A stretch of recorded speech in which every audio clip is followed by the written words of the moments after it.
Yo, yo, yo, this is Crate 808 and another episode of Hip Hop Heads Talking Horror. Here we go, 2022. What a year, I would say, just off the bat for horror, but also what better way to sum it up with these guys right here. I've got Alaska Adams from Call Out Culture. I've got Thomas Hobbs over there from what is your podcast now? Are you doing that podcast, Enter the 36 Chambers? No, I'm out the podcast game. Like, yeah, just call me a journalist. Journalist, general hip hop head, love it. And Dead End Hip Hop's Myke-C over there as well. Guys, it's been a stellar year. I'm going to just ask you generally in a minute about how horror's been, but I have had a few people having a go at the other episodes we did where they're saying you're dropping spoilers, and I'm like, right, no, everyone just needs to know from off the bat, this is a spoiler. There's going to be spoilers all over this episode, so watch all the horrors that are in the episode listing, and then once you've watched them, then come listen to us, because nobody needs the grief of people getting their horror films ruined. But let's kick it off then, guys. Horror 2022. How are you all feeling about it coming to the end of the year? Thomas, what are you saying to it? How's it going for you, man? I feel like it's been a good year for horror. Yeah, I think there's been a good mix of good revivals, like franchises that I thought were kind of dead and buried, and they kind of came back really strong. Like Prey, I would consider it a horror. I think the Predator movies were kind of dead, I thought. Like, I'm sure you guys agree. And then all of a sudden there was just this really fun, gory, dark, like Predator movie that I just wasn't expecting. I love that. I love Scream. So I think the reboots were pretty strong this year. But then I also feel like, my favorite movie was a Norwegian horror movie called The Innocents, about all these kind of creepy kids who have these telekinesis, telekinetic powers. And I just think good thing with horror at the moment is like this, you can get whatever you want, like if you want the torture porn stuff, there's a movie later we can talk about which kind of taps into all of that. But if you want something more elevated or experimental, there's loads of options as well. So yeah, I think it was a really good year. Alaska, what are you saying to it, man?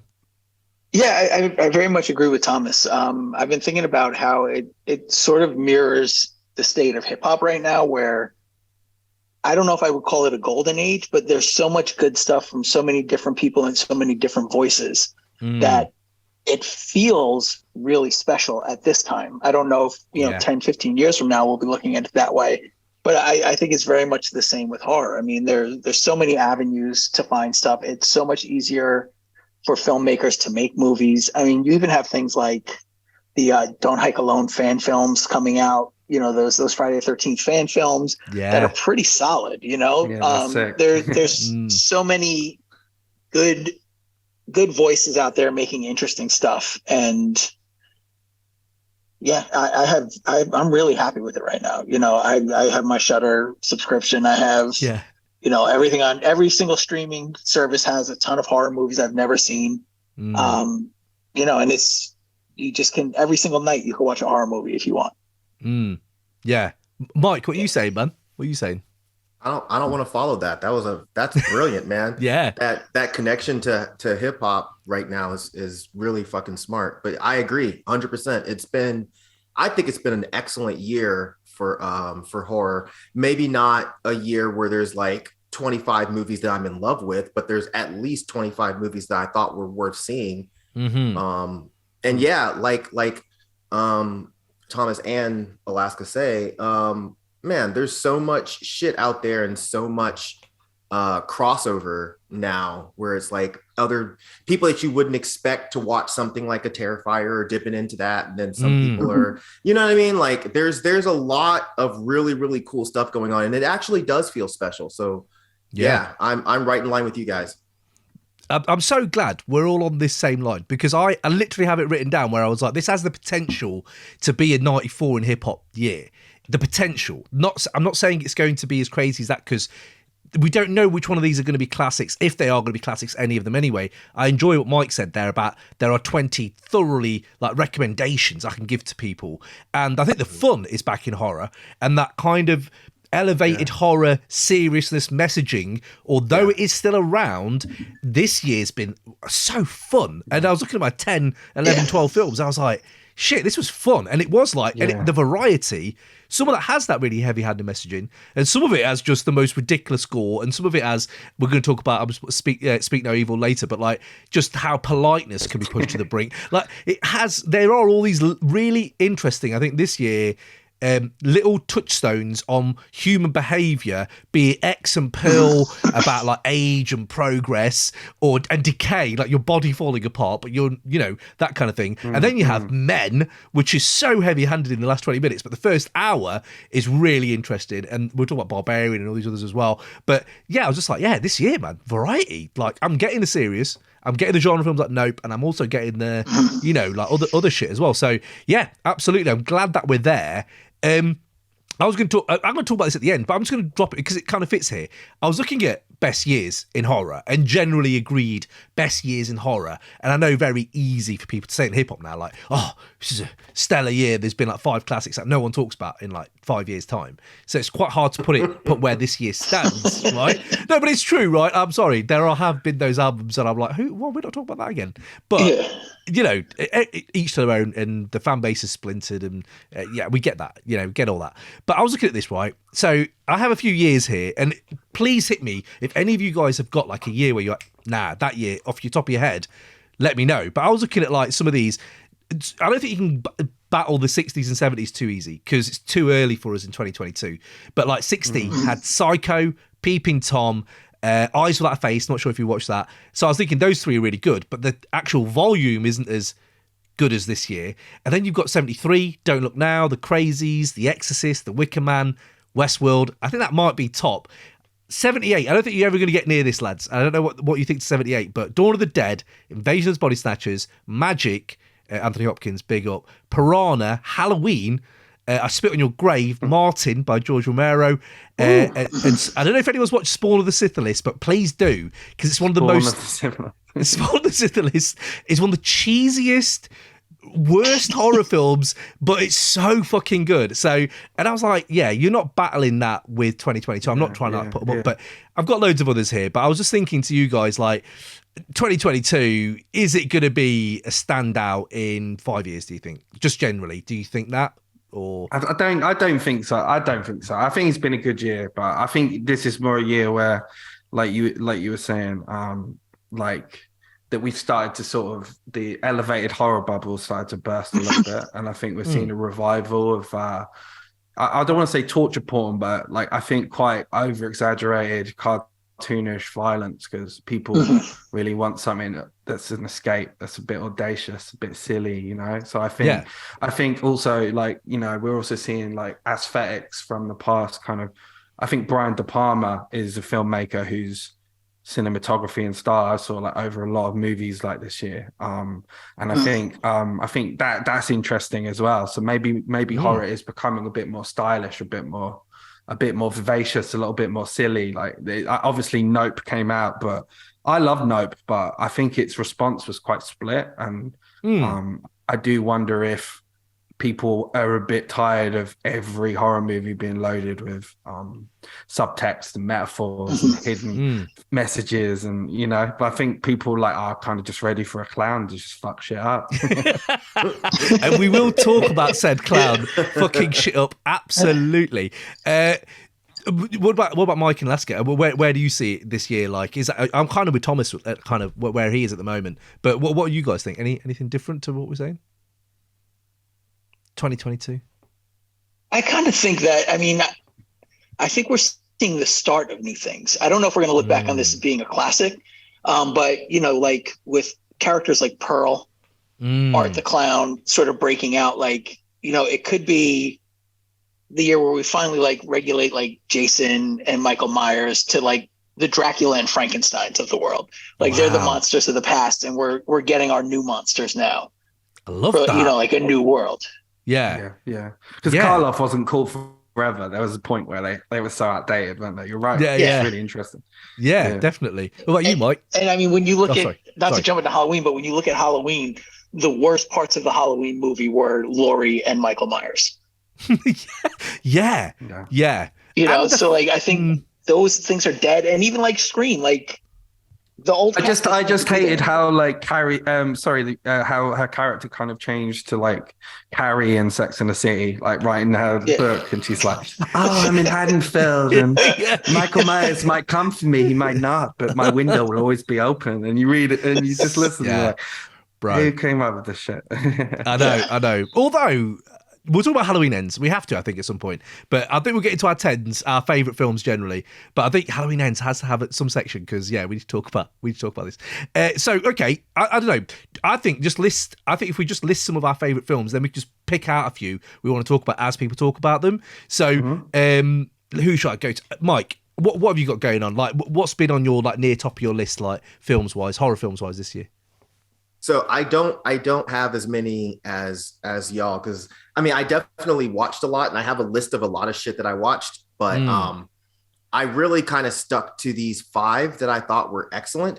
So do you want me to go ahead and name all 5 or just do 5 and then?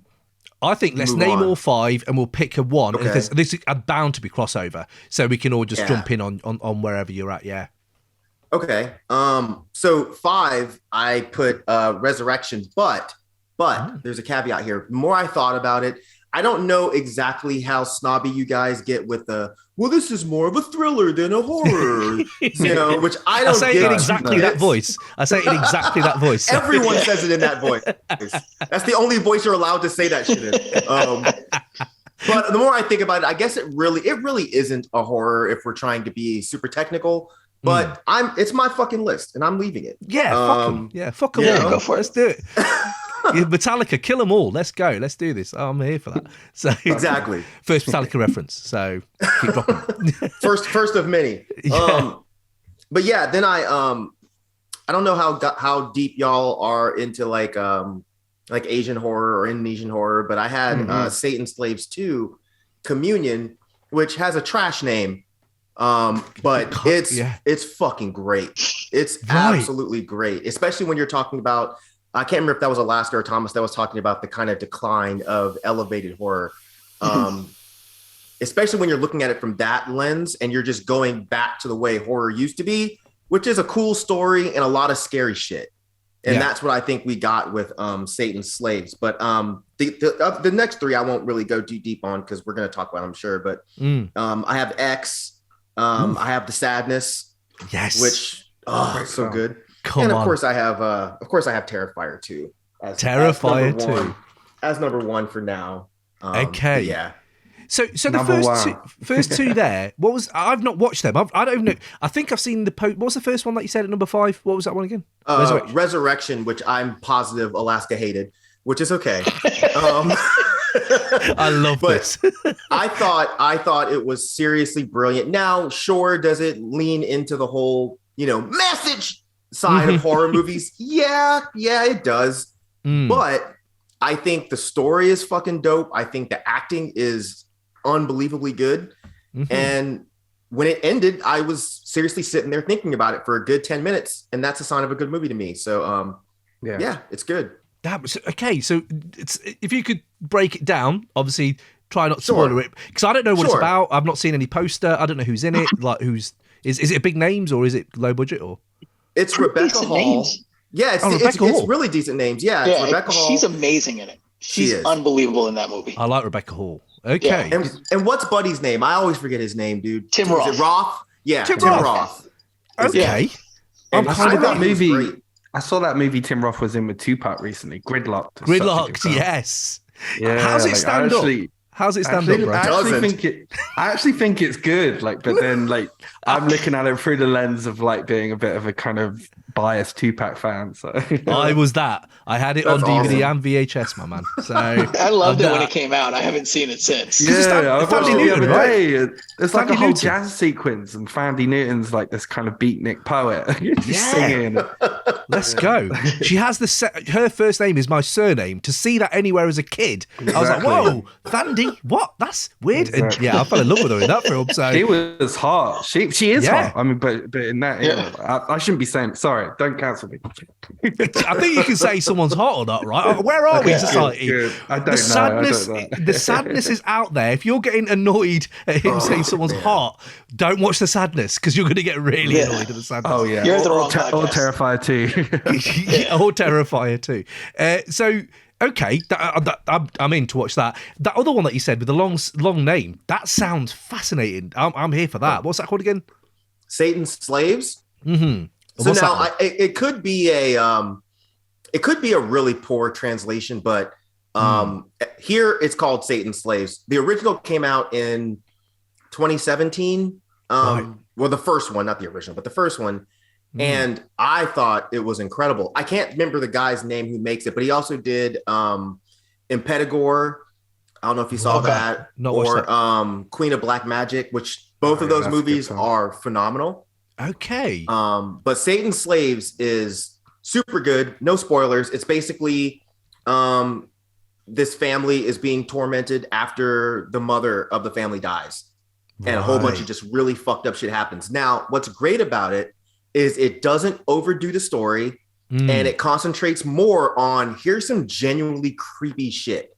It's not jump scares, but it's like, what the fuck is going on? Why is that thing in that corner? And you know what I mean? Like that type of shit. So Satan's Slaves 2 does the same type of thing. It's really, really, really good. Okay. Do you need to see 1 to see 2? Yeah. Because basically 2 kind of picks up where but that's what kept me from watching 2 because I haven't seen 1 yet. But I've read nothing but great things about it. 1's better, in my opinion. Really? They're both on Shudder. Okay. So, yeah. Wicked. Love that. Okay. And the rest, I'm going to go to Alaska. I think Terrifier 2 has to have some space. I don't mind kicking off with that right now because you guys, I'm guessing that's Alaska's shout as well, Terrifier 2. I mean, that's my number 1 as well, so. Okay, so let's do it. I'm more than happy to go through my list, and then we could do Terrifier. Let's do your list, and then let's go into Terrifier 2 because it needs to be talked about. So, I would not have thought that this would have made my list when we did the podcast, but the new Texas Chainsaw Massacre, I've grown to love it. I've grown to love it because I've stopped looking at it as part of the Texas Chainsaw trilogy, and it's just a fun, gory. It is easy to watch. It's easy to just it's easy to just get high and just watch and just eat some during those early months of the year when there was nothing going on. It really got me through. I mean, it's a terrible movie. Yeah, but I love it. Bad. But can I just say, how old is he? Like, he is like, what, 72? And it's like, I don't get how Michael Myers and him have a combined age of about 150. And we're supposed to believe that they can, like, take out entire towns. I mean, my dad had, like, 2 hip surgeries and a knee replacement surgery by that age. So I'm like, those dudes had much harder lives than my dad did. What's happening? If people do want to check out our original thoughts, I think it was only like when it got released. So they were immediate thoughts. We have that in the feed of our Texas review. I'm not having any of that, lads. I'm not. I still think it's awful and it still hurts me that it's out there. Yeah. But that's why I kind of love that. That's really bad. Maybe I'll pick it up again at some point. Maybe I'll pick it up again at some point. But 2013, I thought 2003, I hated that. And I rewatched that Texas this year. And it's still not, I'll still get offended by it. But I am also like, oh, actually, no. I rewatched the original recently in 4K and it was incredible.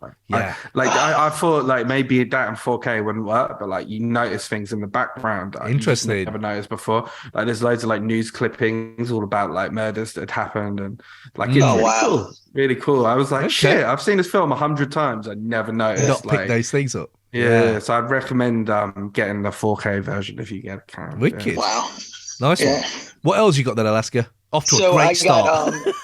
No Exit, which was kind of falls more in the thriller category. No Exit. I think it was on Hulu. It came out and it was about I've not actually seen it.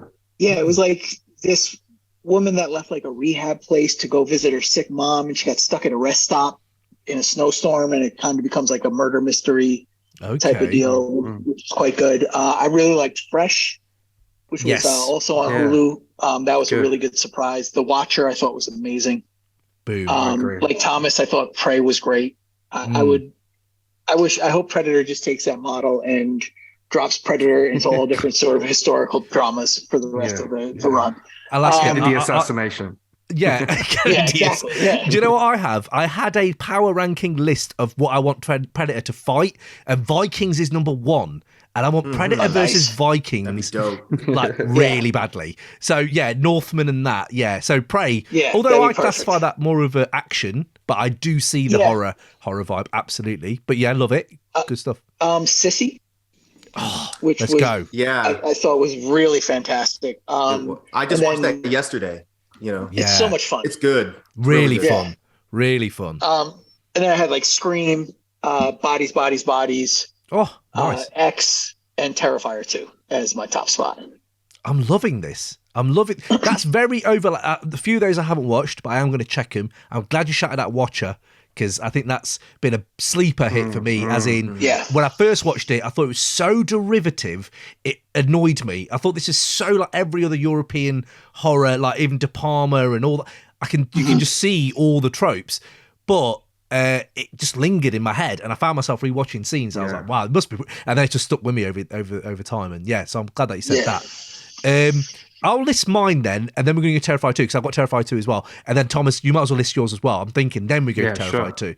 So my list very similar to everyone else. I haven't ranked these, but I think Scream is probably number 1. I have watched that film 5 times this year, and each time it's been fucking brilliant. And I'm really enjoying Scream. I've got Pearl in front of X at the moment, although I love X. Really? Yeah, I love X. Pearl, my visceral reactions to Pearl and Mia Goth, I want her to just get all the plaudits she can get because that is incredible. What she does in that film is incredible. And what he does compared to X is pretty incredible. So I love Pearl. I love X. Barbarian is, I know I've seen you on Twitter, Alaska, about Barbarian. We need to dig into this at some point. But for me, I'm not even trying. That was mind blown for me watching that. Only because I liked it, but yeah, I hadn't heard anything. I hadn't seen any trailers. I'd just seen the poster, and that was it. And I really wanted in. So I got Sissy. Absolutely fun. Bodies. Kind of similar fun, bigger budget probably. You know, just to chip in, I hate Bodies. I hate it. I think it's Interesting. I think it's the worst A24 movie. I mean, it's so like tepid and just. But maybe I just hate Pete Davidson. So like for me, Pete Davidson lives like a walking IPA can. I just hate him. Like he's just IPA can. You know, like the artwork Pete on Davidson. IPA cans. Yeah. He's very happy. You're like, this guy's dead. I thought they nailed the dialogue in that though, and Sissy. I thought it's really hard to do what they're trying to do in those 2 films, which is do the Gen Z millennial thing, and then also. So I thought I enjoyed that.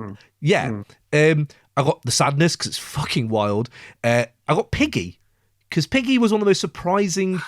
No, you're not in. No, it's not. It's not here yet. I want to see it so bad, but it's not here yet. Okay. Yeah, it's not here. I won't say too much though, but Piggy really surprised me.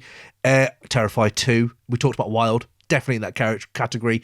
Watcher, and then I had the first hour of Men. I said this in the mid review, is one of the best hours of horror cinema I've seen in ages, and then it just falls off a cliff for me. And Mike, I'm so glad. Ending. Yeah, I'm glad you held my hand through that last episode and talked me through. I was like, right, if Mike likes it, there must be. And yeah, I think I just got to that point where I was like, it's so A20.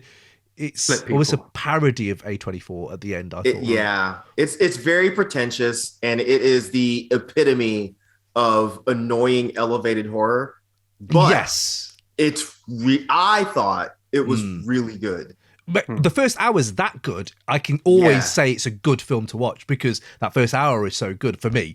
And then I got probably the best film to watch with an edible, if anyone is out there who is a stoner, Mad God. And I talked about this at the midterm, but I rewatched scenes and I was like, this fucking thing is beyond the scales of like words. I can't really explain what it is, but I think it's more the feeling I get watching that more than any narrative or like lessons. It's more like the feeling I got watching that. And then one of my hidden gems that stuck with me, All My Friends Hate Me. And that, is it horror? Oh, I watched that recently. That was really fun. Did you enjoy it? Right, fun, right? Yes. Awkward, cringy as fuck, fun, and yeah, I that's in my list as well. So now you got my list. Thomas, we got your list? Yeah, I would say number 1 would be The Innocents. I spoke about it earlier. I just think it's the most original, dread-inducing film. And I think for children actors to like be that kind of, that kind of old heady in their style of acting. I think the acting is phenomenal, like by all the kids in it. So that'd be my number one. I'd say number two has to be X, just because I know it's like reductive, a lot of it, and it's kind of borrowing from Texas Chainsaw Massacre and lots of other movies, but I think it's just such a fun ghost ride, like roller coaster ride. And I think some of the stuff it says about age and desire, just things that horror doesn't often grapple with in a substantial way. So I do definitely think X is like, we'll be watching X forever. Like, it's just so much fun, and like and Kid Cudi just like brilliant. He comes off good in that movie because of the giant penis scene. But like yeah, I was thinking him helping to find the mum. I was like, the wife was like, oh bless him, and that was great. That's still, X has to be late too, yeah, for sure. Yeah, but X is rewatchable. You're right. I've caught that 3 times this year, and each time it's been great. So I am with you on that. Absolutely, very rewatchable. Yeah, I would definitely say number 3 would be Watcher. I agree with Alaska. I think it's excellent. I'm a big Brian De Palma fan. Like, I love Blowout in particular with John Travolta. Like, I love the atmosphere of that movie, and like kind of remind me a little bit of that. And I just felt like. It was atmosphere, and like, even like, I don't know if you guys know about like the Luton Walk, but it's like this like producer in the 40s, horror producer called Val Luton, and he had this thing called the Luton Walk, where like a woman would be stalked like slowly by a beast, and it's like in movies like Cat People, where like she's being stalked and you can't see what she's being stalked by, but you don't doubt that it's there. But the reality is that was like because of budget constraints, but it was really effective, and I think that Watcher kind of channels that energy. So like, it is at its core like quite an old Hollywood delivery and idea, which I really, really like. I thought that was quite fresh. I think Nope would be number 4. Just before you go into Nope, you just said there, what just hit me when you're saying that Watcher has this old sensibility, but what it does really well is marries this completely Me Too, like post Me Too kind of idea of not a woman not being believed, and in that climate, it's a completely revamped version of that kind of old-fashioned way of looking at it. So it's quite a clever film in that way, I thought. Yeah, it's so clever. I think it's such a good movie. Like, I really, really enjoyed it. I think Nope would be my 4th choice, because as much as I do think a lot of the things Jordan Peele has executive produced have been a bit hit and miss. Like, I could do without his Twilight Zone and stuff like that. But I do think like he brought it back home with this film. Like, I think it's really great. I think it's very it reminds me of like Spielberg at his peak, and I bet also it's done in an original way, and there's just certain things like with the monkey scenes that you just remember and they stick with you. And I think at the moment for me, he's kind of,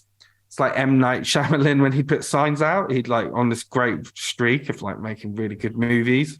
And then like, I just wonder if he can keep it up. It'll be interesting to see, because he's definitely like on a roll. There's no question about it. But I wonder if like, if people will still have the same appetite for those movies, which have all the metaphors and stuff, like we said at the start. It'd be interesting to see kind of how he evolves, I think. But just looking at this list on my phone, but I definitely think it's a film. It's a bit weird, and I'm sure it'll be divisive, and I'm sure some people will be like, that's the most pretentious thing I've ever seen. But there's a movie that I saw called We're All Going to the World's Fair, and I thought it was really original, and I just think it's quite an interesting movie about body dysmorphia, and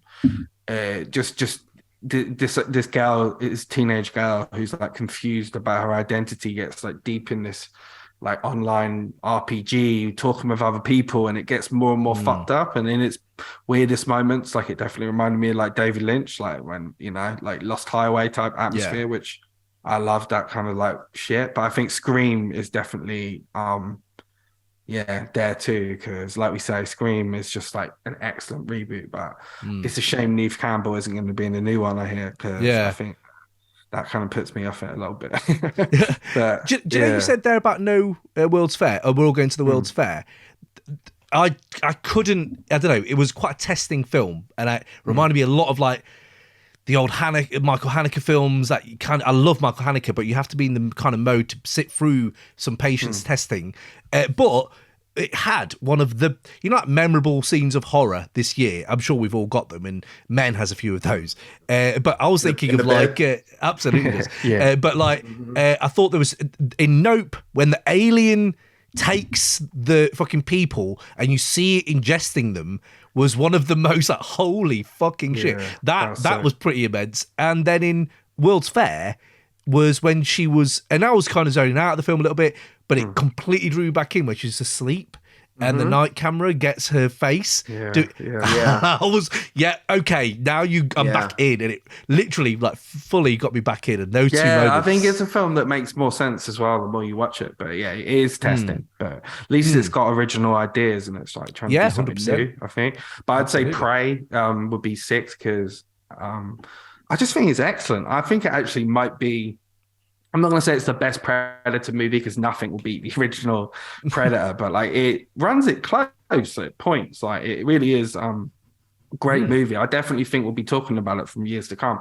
Pearl will be my next one, just because I think a lot of people listening would have had the same experience. I think when you first see it, you don't realize that she also plays the older woman. And when I found that out, I was like, suddenly I watched the movie again and I saw it in a whole different light. Her performance, she's almost like facing down her own mortality, and it's just such layered.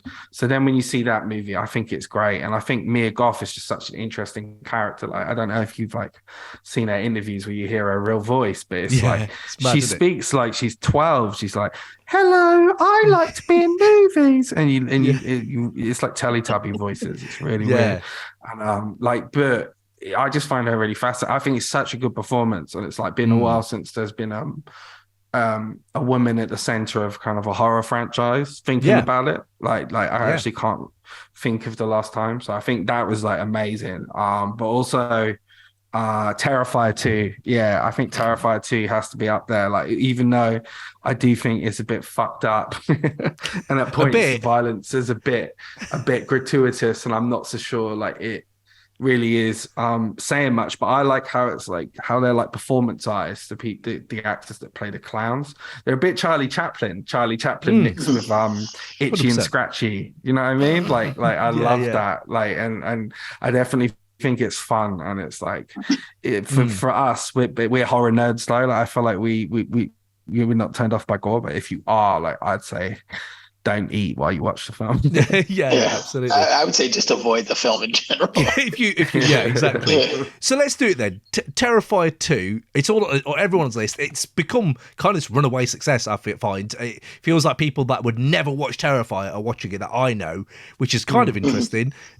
One thing I just want to kick it off with then is because for all the gore, for all the character being amazingly compelling, like I can't not look at him when he's on the screen. You know, even in number 1, obviously that was all born there. But what I love about Terrifier 1 and 2 is the brazen, outlandish horror that is so upfront and personal to people. Is in that. We're so socialized as humans that we can't deal with actual sheer horror right in front of our faces. So these people around life are like, yeah, this obviously isn't real. This can't be real. But no, mate, it's really real. And you're in a laundrette and you're thinking, this guy, yeah, of course he's taking off his clothes. And I find that human, kind of touching on those human-like behaviours is really interesting to me. A really interesting topic, really, is just like, you know, how brazen can you get? A bit like Speak No Evil, we talked about earlier, like how polite can you get to the guests who are murderers until they take your child away and take their fucking tongue out in front of you? You know what I mean? This is all shit where I'm like, yeah, this is touching on themes and behaviours that I just love. But and also he fucking kills people with different ways. And was the snub shotgun bit that reminded me of King of New York where he kills them all with that? I think it's a good film, but I don't know if I think there's like Romero political subtext to it. Really, like honestly, I don't think there's like a political thing. I think it's a human thing. It's quite interesting.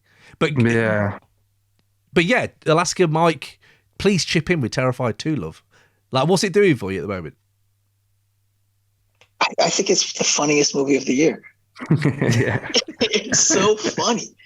And I mean, the violence is crazy. Like, I was shocked at how like uncomfortable it made me. And I like gore.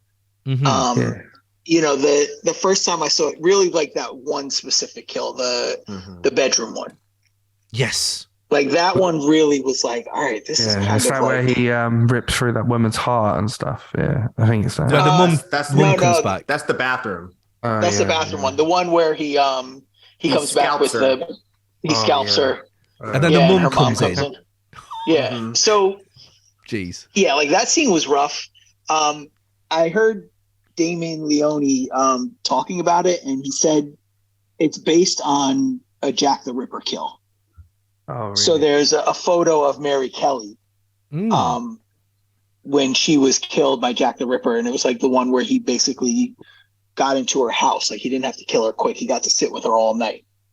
And he sort of built this whole scene around that of what he imagined that would have been like, minus the modern day chemicals that were included in the scene.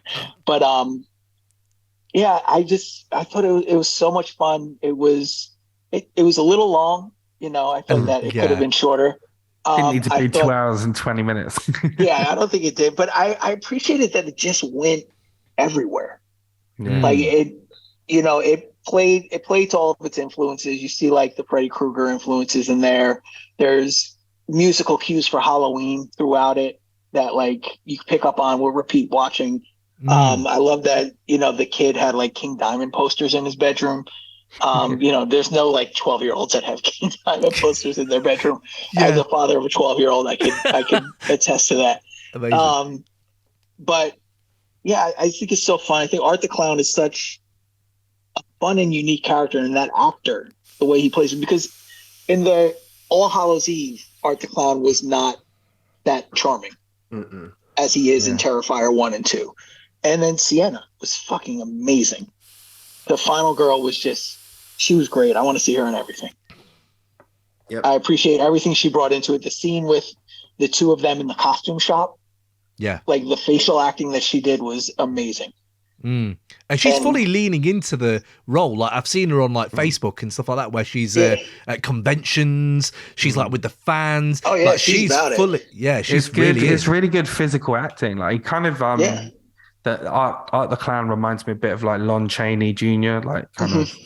I think it's the scene in is it Phantom? I think it's Phantom of the Opera, and like he's running away from like the mob, and they've all got like pitchforks and stuff, and suddenly he just takes his cape off and laughs at them and smiles, and he's got this like knowing grin, and then they kill him. There's like moments like that with the clown, like he kind of looks at the camera, and there's like a kind of self-awareness. So I definitely think again, like it's good to see that it's got those roots to it. Like it's like you can tell like the people who made it are true students of horror. Like really, really good fun for sure.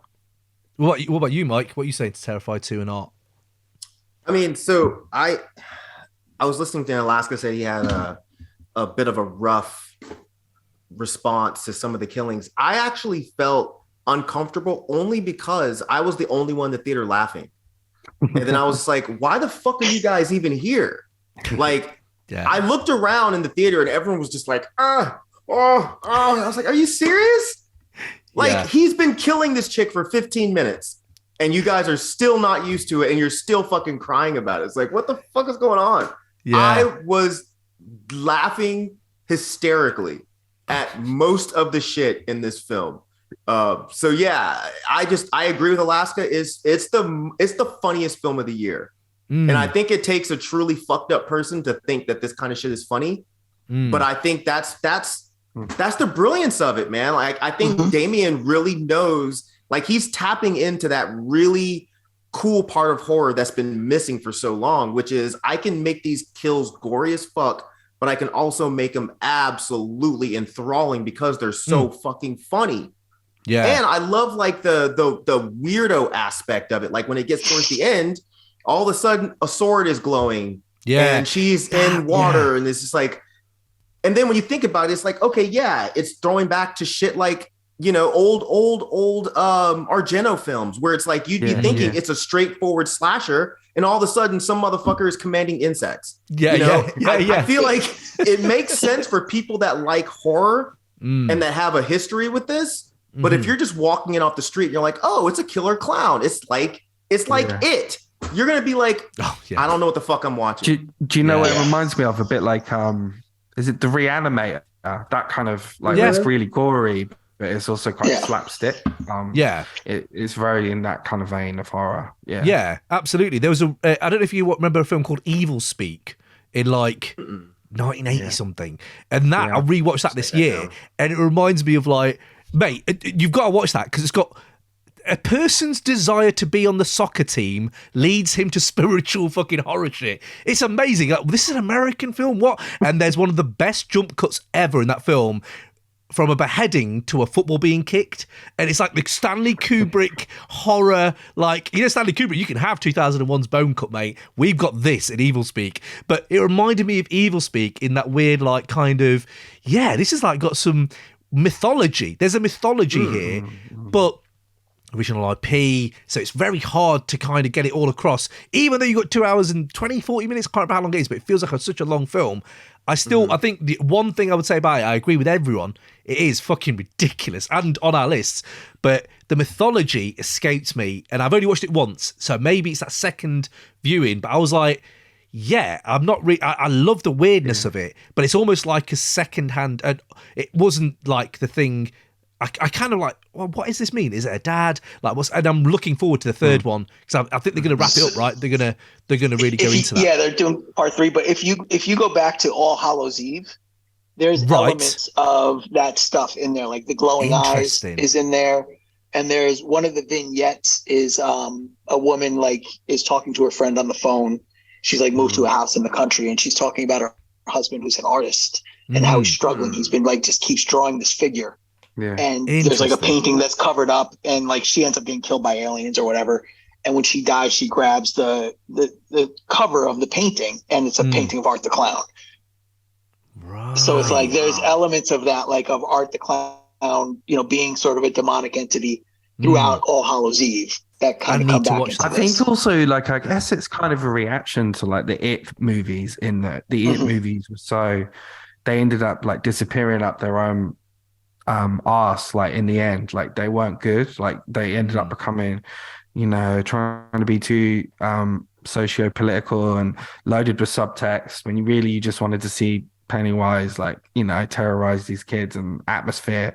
It just ended up becoming like a bit preachy and a little bit I don't know, like t-shirt slogans, like woke t-shirt slogans. So I think with the Terrifier franchises, it's like, actually, no, he's just a clown that he kills people and enjoys it, and you know, does these like funny performance art routines. Like, in a way, that's like the direct opposite of the It franchise. So I think maybe some of the people who like Terrifier are watching it also like it's a bit of a relief after seeing you know, those horror movies dominate the cinema for so long. A lot of these are, though, aren't they? A lot of our lists are a relief, and we've said this at the beginning, at the top of it, and Scream's like that as well. But I think the thing with the It films for me was just boring. There was like the most just the easiest jump scares. This is the thing with Smile. I really wanted to love Smile, and it was just like a jump cut compilation.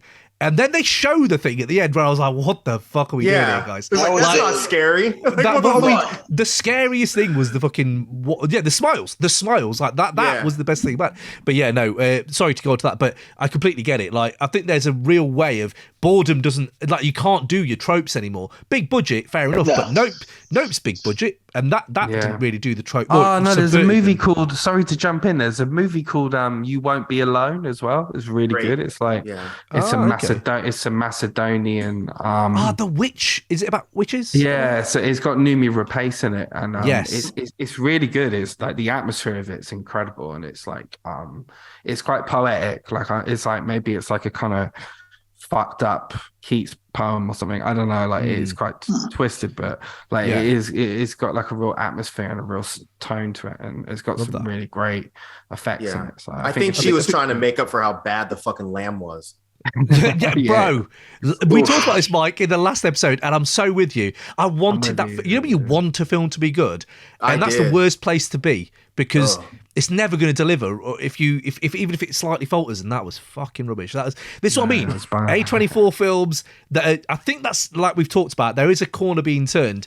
But just on that, the fact that a film like Scream 5 can come out, I'm just going to touch on a few of the ones that we've got on our list generally. But if we're talking about Scream 5 quickly, I thought, first of all, I think Yeah, absolutely. Yeah, I called it in the.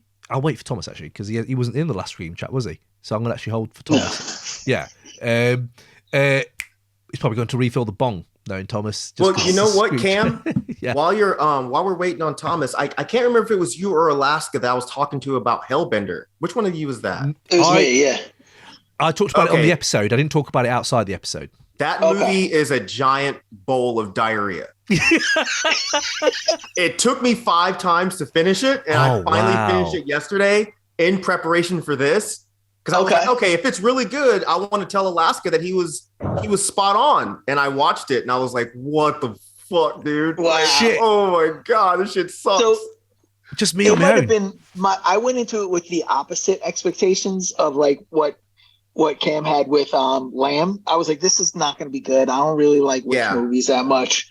I was like, but I'm bored. I'll throw it on. I have nothing to watch. And I was like, oh, this is kind of enjoyable. Like I like the music shit with it. I like that. No, you didn't. You didn't like the music. What? I didn't like the actual music. I just like the idea of how. Yeah, I did, bro. I was there with you. I'm there with you. Yeah, but I also like.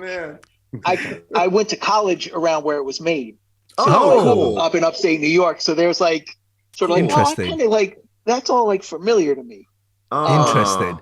So like there's an element of that, and then just like the fact that it was like a family made it on their own over the pandemic. Yeah, like it wasn't. It's the shittiest acting I've ever seen. Yeah, the acting's not great. I've absolutely don't ever touch me again. What are you doing? Like, what the fuck? Right. Are you guys ready for Jack Harlow and the White Man Can't Jump movie? No, we're not doing that right now.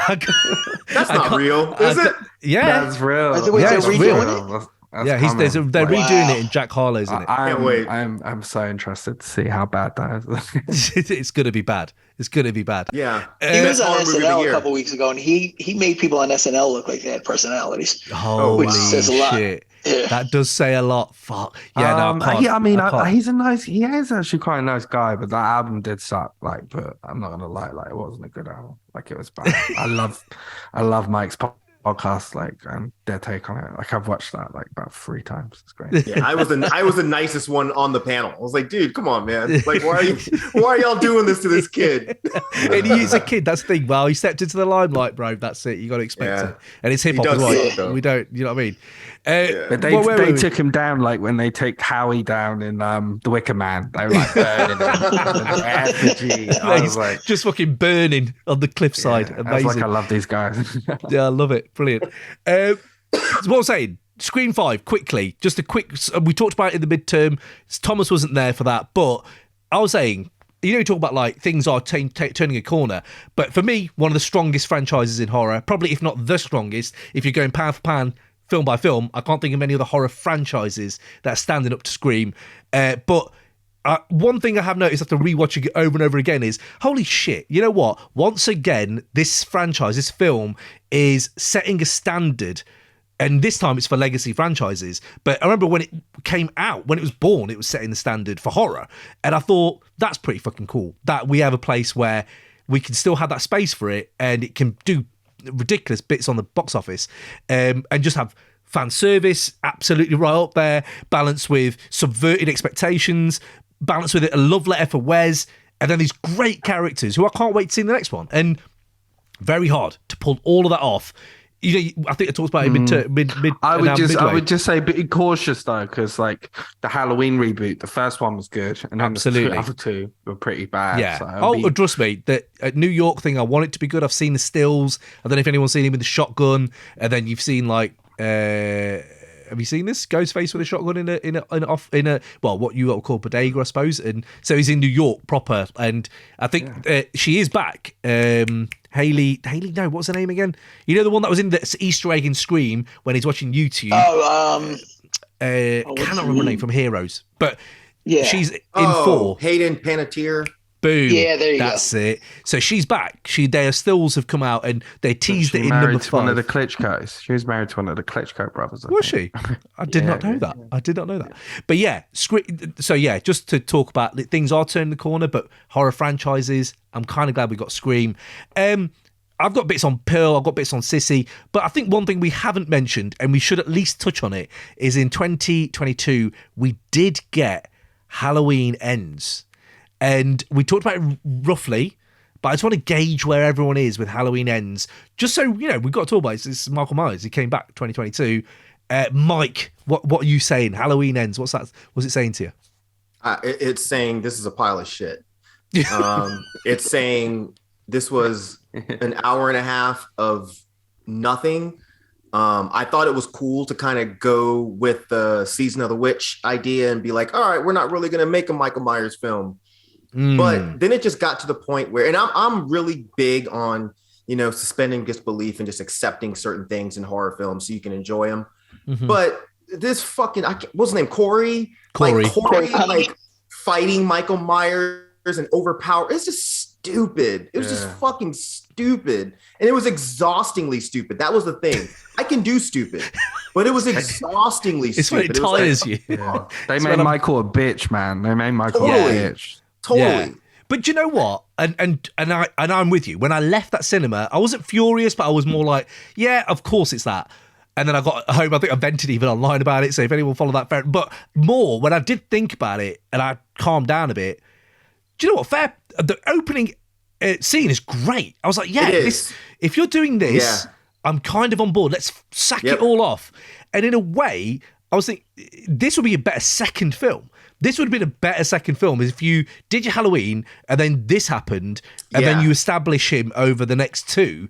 That would be quite cool. But I think it's so erratic. It's so erratic and so unsatisfying. It just drew everything away from me. And it's just so uneven. It's a dating film at one point. I'm like, this is, they're on a motorbike. What are we doing here? Like, I don't know. And their love relationship like kind of kicked off. I don't mind a love relationship in a horror film. But how's it just kicking off like straight away and then it made no sense. It made no sense, exactly, yeah. It turns a bit Twin Peaks, doesn't it? They're on the motorbike and it's all a little bit like, I guess the word you'd use is like ethereal or some wanky shit like that. Like it all becomes like really annoying. And yeah, I agree, but I also think it's better than Halloween Kills because that movie to me was so that bad. Movie was horrific. I do think it was more of a step in the right direction because at least it attempted something new. But I don't think it delivered or executed like its premise very well. Like, but then at least they tried, right? And I think the things that kind of break me are like marching. I don't know about marching bands generally, but marching band bullies was a real stretch. I was like, these guys are what? But then it almost felt like, are you just trying to do something really different here? And these guys have got the rights to The Exorcist, so apparently they're doing a trilogy for The Exorcist, and it's like, I don't need that. Like William Friedkin apparently used to shoot a gun at the ceiling, like when the actors came on the set. It's amazing. I'd like him to fire a gun at Danny McBride and stop him from fucking up The Exorcist, because I honestly do think those Halloween movies aren't good. I don't think they're going to age very well. I think they've ruined the character. I think the whole mystical thing, what was good about the originals is it was hinted at, but now it was kind of confirmed at some points in the new one. At some point it seemed to suggest to me that like he gets power the more he kills. But then it like didn't deliver on that sort of. It was muddled, wasn't it? It was very muddled. The transfer of evil thing. I think like it. You know what really winds me up is when a horror film does the same trope twice. And it did it. I think it was a jump scare, but they do it twice. And in the cinema, I literally was like, "What the fuck? Like, please, why? At least you got so much budget, you got so much time to deliver I swear this." Recently, like, there's been loads of kills with tongues. You know, there's that scene, and this is a spoiler, but it's a shit film, so fuck you. I'm gonna spoil it for you. for like, there's that scene where like the DJ he like cuts his tongue out and he puts it on. I actually enjoyed that kill. Oh yeah, me too. That scene was dope. I enjoyed that was blowtorch. The only good scene. I enjoyed the blowtorch though. You know the idea of you can easily show the blowtorch. Cool too, You can show the blowtorch, but they actually do the girl's reaction, and it's like not in focus. I was like, that's pretty sick. See these moments that kind of I was like, oh, but but like there's been this scene recently, like also in the Game of Thrones thing, which I quite like the new TV show of that.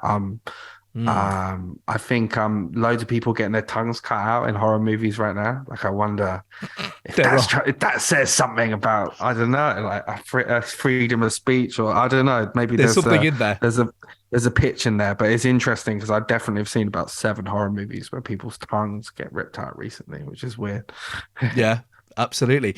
Man, this is so okay. So I think Halloween ends for you. So I liked the whole Corey Cunningham shit. I like that whole angle. But I wish that it was the first film. Like Michael was not even part of these films.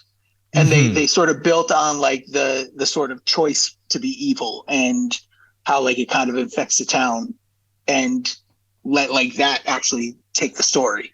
The shit with Michael and Laurie was fucking atrocious. My daughter and I were cracking up in the theater. Are they related? Like, what was the twist? I can't even remember because like there's been so many cross-related timelines. The whole procession through town with Michael tied to the roof of the fucking car. That was fantastic. That was. That was one of the most unintentionally funny things I've ever seen. That's what I mean. It was so bad. You know when his body's getting crumpled up in that compactor thing? God. I was like, wow, you guys are really hammering this home right now. This is amazing. But kind of funny. It was kind of funny in that. I don't know. It wasn't supposed to be, I don't think. It's so earnest. Michael Myers is like, oh, go ahead, Alaska. No, I was going to say, I thought the scene where like Corey woke up to like Jamie Lee Curtis in the house, like rocking on the chair. I thought that I kind of loved that scene. I was like, I didn't know if it was real or if it was a dream. I was like, that's awesome. I watched that thinking that's random, and then afterwards seeing people going, "Oh, that's a dream." It's so badly made that should like that question wasn't even in my head. That felt like she was just there, and everyone was like, "No, that was her." It was he was thinking she was there, and it was like they didn't make that like even slightly. I didn't know that. That's how they try to expect us to. But again, just compare it to what Scream does. There are faults in Scream, but what Scream did compared to what that did is just I'll tell you a franchise I think is about time they revived was Friday the 13th, because I just feel like it's coming apparently. They are. Yeah, it's coming. Well, it's been in legal back and forth. There's a Paramount series coming. It's Crystal Lake. Crystal Lake, yeah. Is it just called Crystal Lake? Isn't it? I think. Yep. I thought it was A24. Is that a joke? No, A24. I think A24 might be involved with it, but it's coming out on Paramount Plus. Oh, okay, cool. Here we go. I'm gonna watch It's from the people that did Hannibal. Yeah, I haven't watched that. Yeah, I wasn't really into Hannibal. Yeah, I heard it was good. It's not that good. Seriously though, we should just do a whole thing of this with just Kane Hodder and just ask him questions about playing Jason. That'd be so sick. I want to see. I want to see like a horror movie, Avengers, where just like everybody comes together. Here we go. Now we can compile the Avengers. You don't want to like Marvel horror, like, you know what I mean? Like, horror already doesn't get its respect at the Oscars. But I feel like if we suddenly make it like Marvel, fuck the Oscars. Mia Goth. I don't care what you've done, what method, what anyone has done. You will not get what Mia Goth did in Pearl. I'm sorry. And X. When I watched X, I thought she's great, and I knew she played both parts, so I loved it, and I thought that's great. What she does with Pearl, though, is I'm gonna be a star. She's like, it's astonishing to me. It's astonishing. Like that last cut is incredible. And did they say she said it's a take, or like, you know, that's done? No, she heard him say let her snap, and I think he said whatever something else. So when you watch that's a wrap. That's a wrap. That's it. That's a wrap. And she was at let her snap. And the way that, I'm not saying that the whole film, I think, has her like there's one of the best performances in the barn when the guy is like, yeah, I'm going to get out of here because you're fucked up. And she realizes he's going to go. And the fear I felt for this guy, I was like, bro, just hold it in. Do not respond. Do not just walk away. And you're like, how hard must that be when a girl's like, what's wrong with me? What did you see? What did you see? I'm like, come on, this is, she's amazing. Definitely a star. Like Mia Goth, I think like she could be interesting to see like where her career goes from here, because I definitely think. Well, bro, the not Mary Poppins, the third one coming up, because he said this is what we talked about halfway, wasn't it? He did this, did X as Texas, did French New Wave as Texas, and then he did Technicolor Mary Poppins for this, and then the next one is a more home video 80s. how home video affected people thing.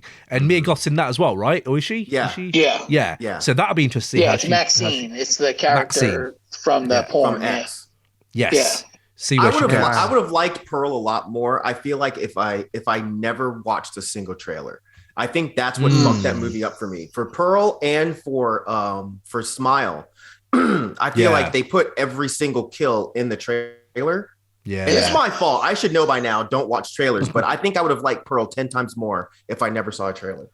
But this is the thing, guys, I'm gonna have to be really rude and go because I gotta get up at 5 a.m. tomorrow, bro. It's been an absolute pleasure, bro. It's been lovely seeing you, man. No worries, absolutely. We need to get these in more often because we do. I love talking to you guys. Yeah, me too, man. Cocaine Bear's coming soon, so true. Live stream. Honestly, like I felt like we should just interview horror actors, and directors, and I'd love to do that with you guys. That'd be sick. Yeah, man, absolutely. Yeah, we talked about art, didn't we, and people like that. But yeah, New Year coming up, absolutely. But we'll do more of these, bro. Don't worry, we will. Cool. Absolutely. All right. Well, you guys have a good Christmas. And all right, man. You good too, to see man. You as well. Good to you see too, you, man. Have a good year. Happy New Year. See you later. Take it easy, bro.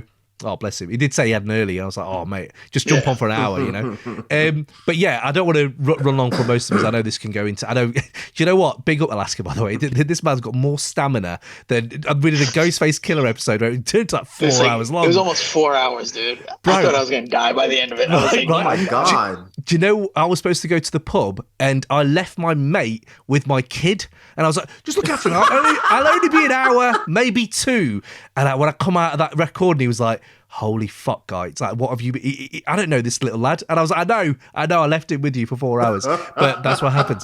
That's Ghostface Killer. But what were we talking about? Yeah, we'll wrap this up. Like, I've got, like, I don't know, you were saying there about Pearl.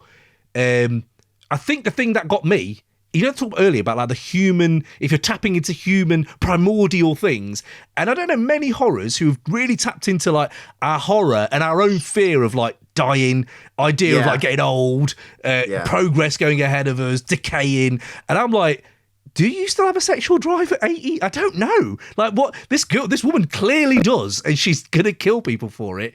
And it's really interesting how like they tap into that, and I haven't seen that much. So yeah, that was where I was at. But I mean, we could move on for Pearl. Was there any other things on Pearl you guys wanted to say? Alaska, I don't know. I have to ask you about Pearl. I finally watched it this weekend. Actually, I thought it was really good. I watched that, and then I went straight into X again after that.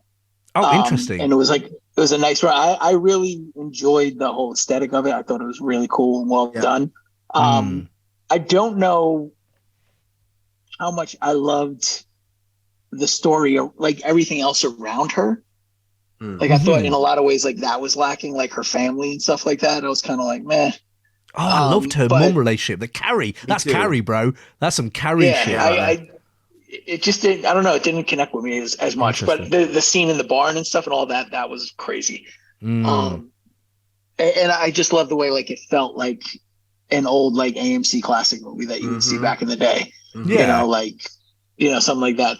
It was really cool. I enjoyed it. I don't think it was nearly as good as X, but I thought it was pretty good. See, this is you know, we talked about art a lot. And we talked about new characters coming onto the scene. We're talking about Barbarian and the mother in Barbarian. I need to kind of, and the guy in it, which is, we'll talk about Barbarian in a minute. Richard Brake? Yes. Yeah. And one of the things I found about Pearl, it is a really fascinating character. Like, there's a real heart to this film. Like, I do feel for her, which is weird. I shouldn't. She's a fucking maniac. But...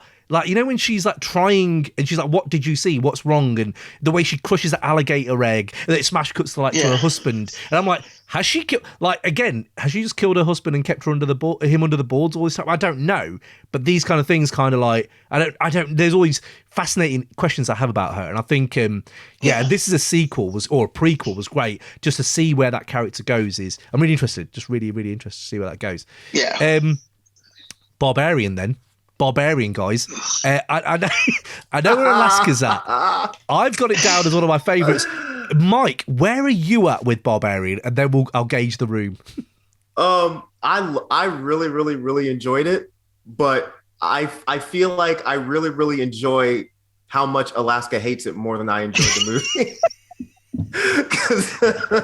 But no, I really liked it. I definitely think it's a message horror movie, which I'm okay with, but I can totally understand why Alaska and a lot of other people think it's fucking trash. And I wouldn't even argue it. I'd be like, all right, yeah.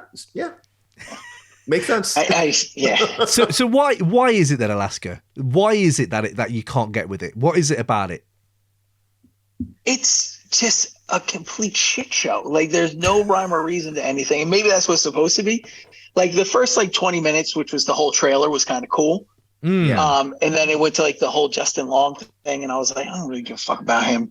And then the flashback to Richard Brake as a young man, as everybody's fleeing Detroit in the 70s or 80s, and then that being his 17th generation daughter or whatever the hell it was. Yeah, the creature that looked like Alice the Goon naked. It was just. Everything about it sucked. It was the worst movie I've seen since Jay and Silent Bob reboot. Wow. Yeah, bro, it was that bad. Come on. It was that bad to me. No. I was so mad when I turned it on. I can't believe that they took this time for me, and I will never get it back. There's nothing redeeming about that movie. Were expectations high? No, I wasn't expecting it to suck. And it did. And he was still mad. And he was still mad. That's how much it sucked. I started I was really excited for it when I first saw the previews. I was like, oh, it looks like it could be cool. And then the reviews started coming in, and reviews coming from people that don't like horror. Yeah, usually indicate to me that it's going to be a mad movie. And not even critics, people I know that don't like horror. It's like when they're like, this is the best rap album I've ever heard. Oh no, don't. Yeah, never. It's that sort of thing, right? It's Jack yeah, Harlow. Exactly. Yeah. It's just what the fuck. So okay, it's G-Eazy. It's the G-Eazy of horror movies. Mate, please, no, I can't have that. I can't have that on this. I can't. So I was very skeptical going into it. I was like, I'll give it a shot. Whatever. It's on HBO Max. I'll check it out. And just the more it went on, the more angry I got. I was just wow. What the fuck is happening here? It's just and I love Richard Brake. Richard Brake is he's great in all of the Rob Zombie movies, and a lot of times he's the only redeeming thing in the Rob Zombie movies. He's got a face for camera, hasn't he? Yeah, he's got a face. Yeah. And his soliloquy in 31 is amazing. Right. The way they start up close up on his face. Right. Did you see 31? I don't think I have. No, I did. You don't need to. It's a terrible movie. Yeah. Okay. But it starts with just this close up on his face, and there's so much character and lines, and he's just giving this sinister speech about he's like, you're not leaving here today. They brought me in to make sure that you don't leave here today. It's one of those speeches, and it's so well done. It's so crisp and clean, and they just used him for 3 seconds. So here's go ahead, Cam. No. I was going to say they do, but what they use him for is so impactful. I don't think he needs to be. No, but that leaves it open to interpretation. It's a little bit. I don't know another way to put this, but sometimes filling the blanks myself is better than having it all explained. And I think what I loved about Barbarian. I had, like I said at the top, I had no idea what it was about. So the message thing hit me, but way after I was entertained, because one of the things I found about just one of the key ingredients of horror for all of us, I'm sure, but especially as a kid, which made me feel fucking alive, was the unexpected. That idea of what is going to happen next, I have no fucking clue. This film completely nailed that trait for me. And I don't know if any films really do that now, because there's so much information. You'll hear spoilers, or you'll see the poster didn't give it away. That's all I really had. I didn't see the trailer, and I thought the first act got me just on the really fucking basically pedantic level, which is just make the right decision. And if you do that in the first 20-30 minutes, I'm kind of going to be in with you for the character. And she does that, and every single thing she does is the decision I would have done. Don't try the wine, don't say the coffee, don't go for it, all that stuff. I was like, yeah, oh my god, it's quite an intelligent and knowing film. I'm in good So hands. you mean after getting in your car and just driving away because the situation was fucked? But I was going to say, after that being the right decision, right? it unravels, it completely unravels. But the first 20 minutes or so, however long it was, really kept me in because I was like, oh, you're doing. But then when it started unraveling, I was like, I'm on a different ride now. Though it's not I'm not on a. Oh, now you're doing everything correct. Now I just want to know what the fuck is down there because it's like Martyrs. And then I travelled to that space, which was, I'm sure we've all like Martyrs, and that goes I've never seen from, Martyrs. bro. Dude. It's all time. All time. Yes. Maybe even top 10 all time. It's that fucking The good. original, though, Alaska. Do not watch the remake. Okay. Absolutely. Good point. It's- Very good point. Original's the Best- French one, right? Yes. Yes. It's one of my all-time favorite fucking horror films. So It's that's the incredible. thing. Now you've watched Barbarian. I'm not saying the same things happen, but there is a definite atmosphere and You're right. energy Spot on. and audition. You're not selling Martyrs then. No, Bro. It's the G-Eazy of French horror. No, I'm joking. No, don't. It's, mate, trust me. Martyrs is ultimately a better film for me. It's a classic. Like, I've watched that a lot of times, and it's incredible. What to you was the message about this movie? Like, to me, there wasn't even a message in it. but it's basic. Go on, ahead, Mike. dude. No, go, Mike. Yeah, you go. I mean, so here's the thing. Like, the reason I liked the movie and the message. So before I get to the message, real quick, I think Cam is 100% spot on with the Martyrs reference, because when you start watching Martyrs, you're thinking it's this one thing. And then like halfway through, it completely flips you on your ass. And you're like, wait, what the fuck? I thought it was this. Now it's this other thing. Now I have to completely change my perspective of the entire story and follow what's going on here. Yes. I think that is an absolutely fucking spot on take.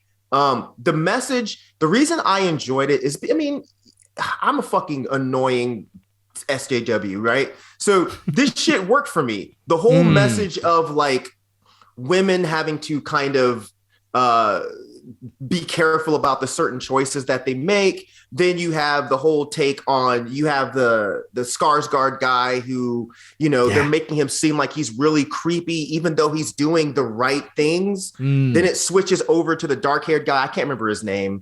Justin Long, man. Scream Queen. Justin Long. Dude.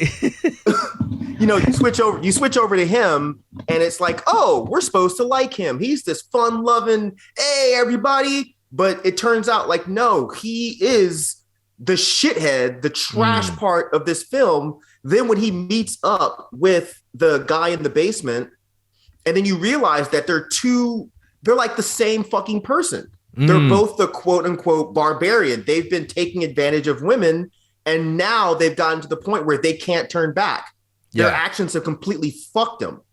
And there's a woman taking advantage of them. And there's a woman now. Yeah. And that's all these things. It's these tonal shifts, Alaska, that I love. If you nail it, you've gone from complete, like you said, SJW, like red flags everywhere. What a woman has. And I found that quite interesting, to be fair, how she has to navigate this situation about an Airbnb, and that has been to nail how it must be to have Airbnb mixed up. It wasn't heavy handed to me, but also the tonal shifts from that to this guy who I don't know anything about. And now he's measuring the fucking foot square.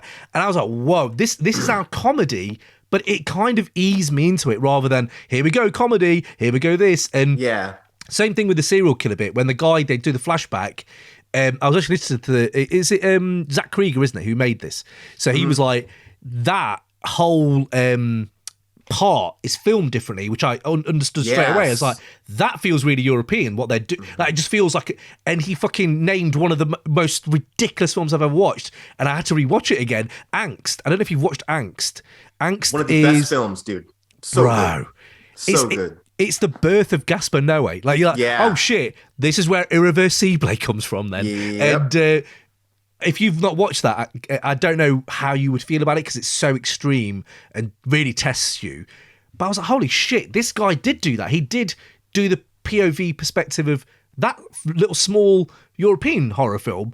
And I don't know. These moments, these Easter eggs that really kept me going. And I like Justin Long because I like Tusk, and I like the first half of Jeepers Creepers. The second half is written by a child with crayons, but the first half is fucking incredible. And Justin Long is really good in these horrors. And I was like, shit, he's like got a bit of a good catalogue of like, he's a bit of a scream queen himself. Like he actually has got quite a few good horrors.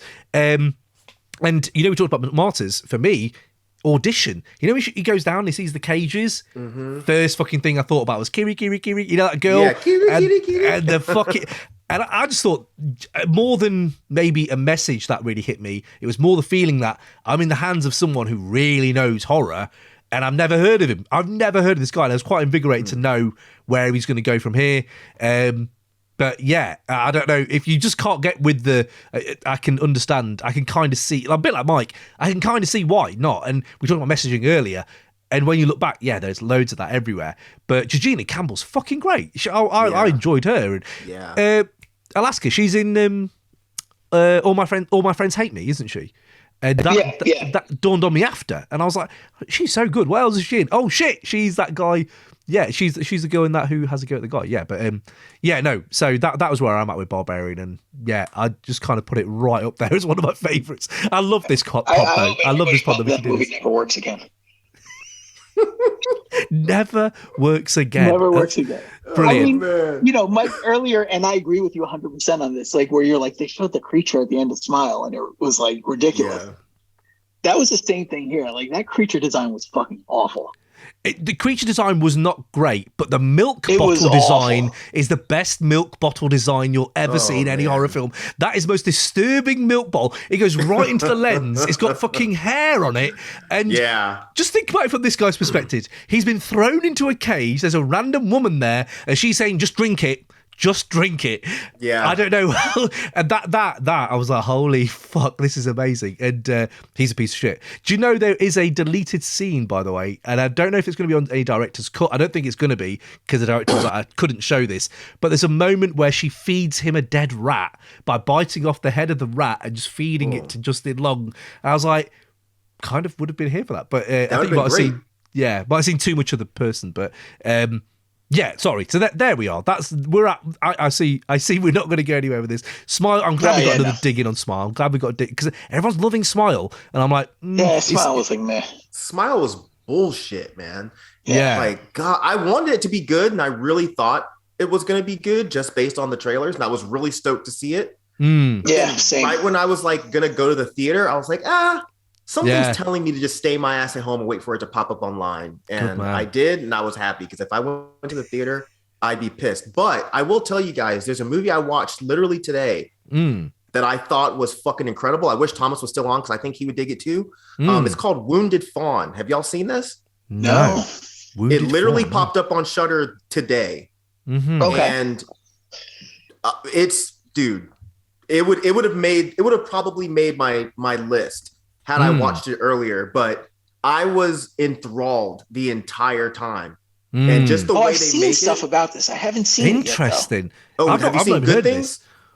No, I just saw this image literally. Like that was the only thing I saw about it. I was like, that looks creepy as hell. Dude, it's good. I really, really like it. And again, there's no spoilers, but it's not at all what you think you're walking into. And when it was done, I was like, that was fucking solid. I finished it like an hour before we did this call. Okay. But yeah, it's great. Okay. Did you guys see? Sorry, go on. Sorry, go ahead. Did you guys see Deadstream? I didn't. I haven't. It's on my list. It's really fun. Oh, right. Okay. Yeah. It's like, I saw somebody describe it as Blair Witch meets The Evil Dead. Oh. So it's, I don't know if you know anything about it, but it's basically like this disgraced YouTube guy who's trying to get his career back. So he goes to the most haunted house in America. And it's all like done through like, like a guy that has like YouTube cameras everywhere. And it's just him by himself, sort of like with the cameras around his neck, like that, those types of weird angles, like almost like Fear Factor type shit where like they're running through stuff and you kind of have that angle. Technology and it's using technology. And, interesting. It's super low budget. It's so much fun. Okay. It's really a good time. Yeah. Right. Again, this is the thing about like you're saying there about what you're saying, like a disgraced YouTube, so cancelled. I'm guessing a cancelled like social figure, and that's why bodies. It wasn't like I Sorry. don't remember exactly what he did. Like it wasn't anything like being creepy. It was like I think he just like he got somebody hurt, like doing like dumb like YouTube stunts. Like he got somebody drunk and they got hurt or something like that. Like it wasn't, it was like just like stupid YouTube excess. It wasn't like. He wasn't like a creep or anything like that, if I recall correctly. Okay. It was just like he fucked up and like the world turned on him. They loved him for being crazy. He got too crazy and they're like, that's enough. Okay. So it was like something like that. So this taps into one thing I just wanted to ask you guys generally, because I was thinking about bodies, very Gen Z, very millennial. I'm not sure where that line is, by the way. I'm not sure where that line is, but as an old man, I don't know. But but generally, I was thinking bodies has that whole thing about who you portray online to who you really are to all this. And what I liked about Bodies is it has that Scream-esque whodunit murder thing, which I kind of quite partial to. But Sissy, we talked about as well. I think that is better than Bodies. It's incredible in that fact how it can do. And I was thinking, do you know what, like, so Gen X's, what did we have? We had Scream in the 90s horror, 70s had their horror, 60s had their, and then I was looking at what Gen Z has now. I was like, shit, you've got some good shit coming out. Like, Deadstream sounds like it could be down that way of like streaming kind of thing, which is quite interesting, a way to take this thing. And I was thinking about like, what did the millennials, the people who turned at the noughties, they had nothing to reflect their like teenage years, I thought, because I thought, what the fuck do they have? They had J-horror, they had Japanese horror and torture porn, which none of it actually talked about the youth or like, and that's a really weird missing component. It did talk about their need for authentic experience, I think. Like I think like things like Hostel, like there's a big thing I've noticed with millennials is they want these authentic experiences that are like completely curated and sort of like hand fed to them. And I think it's kind of like that might have been a reflection back to them. Like, they had the whole remake boom. Like, these like sort of formerly authentic pieces that are now like done Michael Bayified. Interesting. Texas in 2003. Yeah, absolutely. Yeah, it's like it's a sensibility that's reflected back more than a way of living. Like, like even to the point of like that sort of presenting yourself one way online is very different. Like that kind of originated with the millennial. The turn of the millennium, and I think that's a lot of it. Like this quest for inauthentic authenticity. That's you kind of blow my mind, that because I never thought of it that way. I'm so glad we have this podcast to do that. So I'll ask you a big up, man, because that's true. No, because again there's a missing component in my mind, and I'm looking at it probably one way, and you're right, it has this other way of looking at it. And just Sissy. I don't know what you guys think of Sissy, but I just thought, fucking hell. That is how you, like, again, very just fascinating, enthralling, fun. It was really fun. I had it down where big up Dean Van Nugent. I'm not sure if you follow him, but he wrote a Ghostface Killer book. Come on, you're going to be enjoying it. Great book. Yeah, and of course you read it. Of course Alaska's got it. I mean, honestly, I really appreciated more the Shaw Brothers stuff that he wrote about. Yeah, absolutely. Like, that was riveting to me. Like I kind of knew all the Ghostface shit already. But the Shaw Brothers stuff was like, wow, this is amazing. Yeah, because in Sissy, you have this director who's got like all these really cool flourishes that kind of lift it from being like low budget. It becomes like a bit more like an artistic statement almost. Like he's got flash cuts, he's got like, with the way the cars are all like, she goes flying through the car and all that shit. So and then Dean Van Nugent was writing it down in one of his things where he said the actual film or the beginning shot is based on, I don't know if you know Adrian Tamine or Adrian Tamine, I think his name is. He's a graphic novelist, American guy, and I love his shit. It's really good. But he did a New Yorker illustration, which they lifted completely, of a YouTuber looking really prim and proper, like, life help, and then all around her is just like, just shit, like trash. Just trash. Yeah. And that's what Sissy is. I was like, that's really interesting. You're going in there and then she's at home just not doing anything, and the dopamine rushing into her like blood when she's really, really fascinating film. I really enjoyed that. Did you guys see Superhost? Oh no, that was an Airbnb one, right? It is, but it's a similar, it's like YouTubers who go to Airbnbs. Right. And it came out in 2021, so I didn't like include it in my list. But I watched that right after Sissy, actually, and it kind of builds on that as well. Interesting. the sort of the chasing of clicks. It's on Shudder. It's pretty fun. Okay, love that. So yeah, Sissy, I think I talked about Piggy a bit earlier. You guys haven't got it yet, but that is a really exciting new director doing something. Don't get the dubbed version. There is a dubbed version flying around, which is awful. Get the one with the subs on. Although I know people don't like to read apparently when they're watching stuff. But, no, Piggy. This is Piggy. Sorry. Yeah, Piggy. And that reminds me of, it's a Spanish film, I feel, but it's very, the Australian exploitation films like Waking Fright. I don't know if you watch Waking Fright, or like that revenge films. There is that to it. And I don't know if you guys are big fans of Ben Foster, but there's the main guy in it looks like Ben Foster. And I always find Ben Foster's great. Yeah, he's a really weird person to watch on screen, and they have one who looks like him in Piggy, and it's really, really good. We talked about Nope a little bit. All My Friends Hate Me. I know we talked about it earlier, but man, you talk about getting old and realizing, have I misremembered something? And I have Oscar's nodding his head like I'm like, I wasn't that guy, was I? Was I that guy? That film is that whole thing where you're like, is he a prick or is he not a prick? I don't know. And is he misremembering what he was like back in the day? I don't know if you watched it, Mike, but I haven't. I'm going to though. That human trait again, pushing them buttons of awkward social anxiety and not remembering what I did, and friendships and evolution of friendships and stuff, or inverted commas friendships and stuff like that. Really, really, really underrated, I think. So enjoyed that as well. So I haven't got many more on my list, guys. I have only Speak No Evil. I don't think we talked about that, but you guys watched Speak No Evil? I did, yeah. What did you think? I know I did. Which one was that? Which one was Speak No Evil? It was the Danish, I feel, or Dutch. Danish. Yeah, it was like these families meet on vacation. Yes, and they get stoned in the. Yes. Well, you already said spoilers. So I said spoilers. Yeah. Yeah, I remember that. We just don't spoil it for each other. So if we haven't seen it, we're not gonna spoil it. But the listeners be damned. Sorry guys, but it's true. It is true. But no, that shit was good. Really good. That shit was really good. Yeah. To do that, it was frustrating. Yeah. Because you're watching it like, what the fuck is wrong with him? I would have been gone. But then you think about all the times that you found yourself in situations where you just you freeze. Put up with some bullshit. Yeah.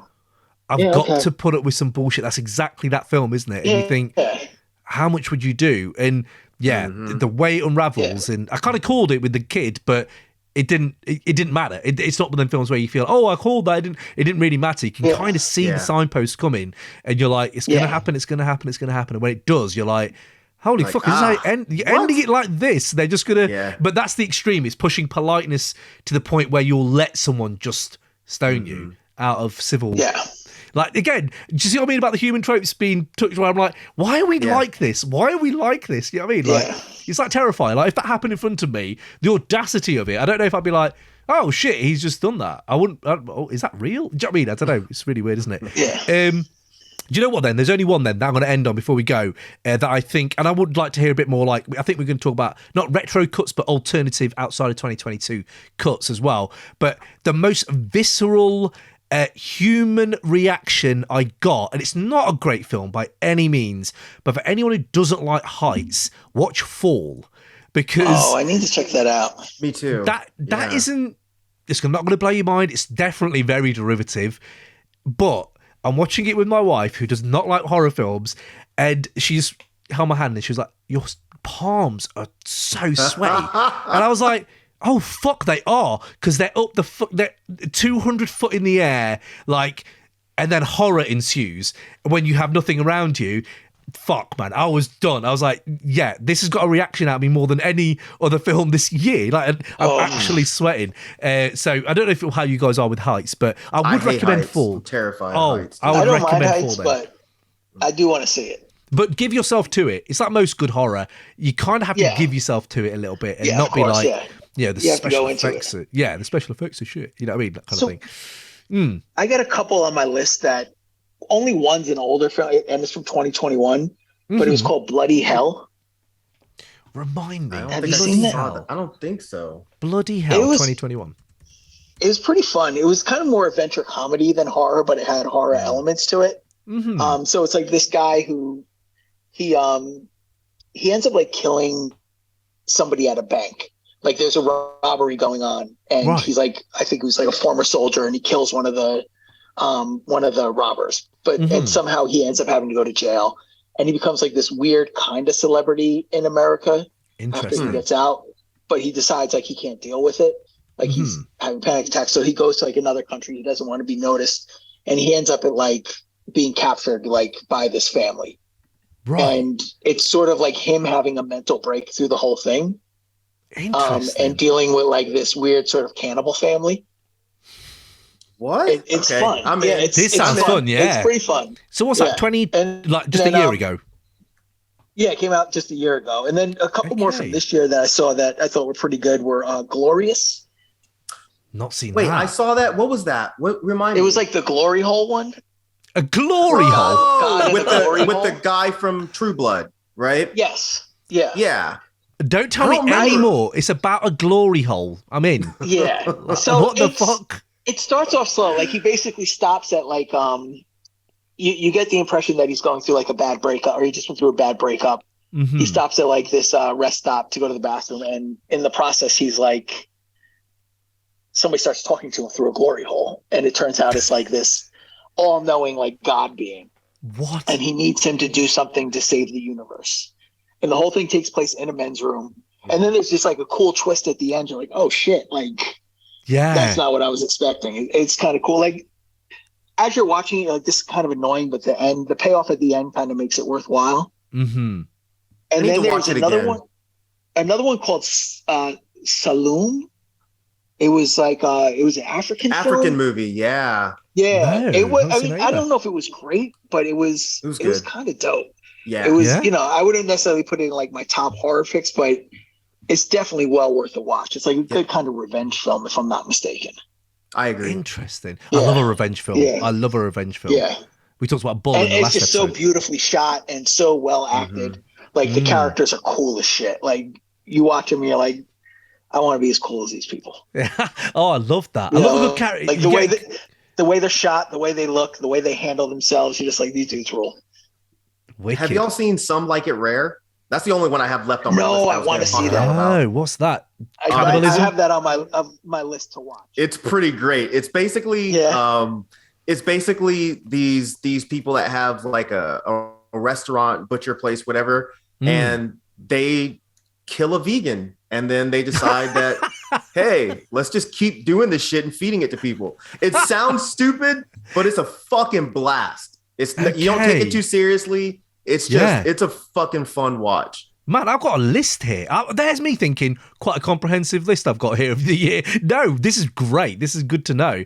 So, yeah, definitely. I'll be checking that. Absolutely. Have you watched, I haven't watched this, Bones and All. That's the new one, isn't it? That's a horror, right? It just came out. Yeah, I've heard it's fucking great. I've heard it's great really from people that I trust. Okay. I've heard it sucks from people whose taste I think is shit. So I'm pretty sure I'll like it. That's a good place to be. Yeah, absolutely. Yeah. Yeah, okay, I'm here for that as well, because that's one I'm thinking, could be on the list. If I don't know when we're getting it, but yeah. That all sounds amazing. Sorry, go on. There's another one called like, how is it called? It's like Ray Fiennes is in it. The woman from that chess TV show that everybody was talking about. And it's like, they basically go to this like exclusive island for like a super like the menu. Dinner. Oh, the menu. Yes. That looks kind of dope too. Yeah. I haven't heard anything about it. But from the previews, it looks dope. It's not horror. I've heard a lot about it. Yeah, it's supposed to be. Supposed to be a horror movie. It's supposed to be fairly gory. I haven't seen it because it's in the theater, and I'm really particular right now about what I'll go see in the theater. Yes. I was kind of trying to wait for it to pop up online. But yeah, I haven't watched it yet, but it looks great, and I've heard really good things about it so far. Yeah, it looks damn good.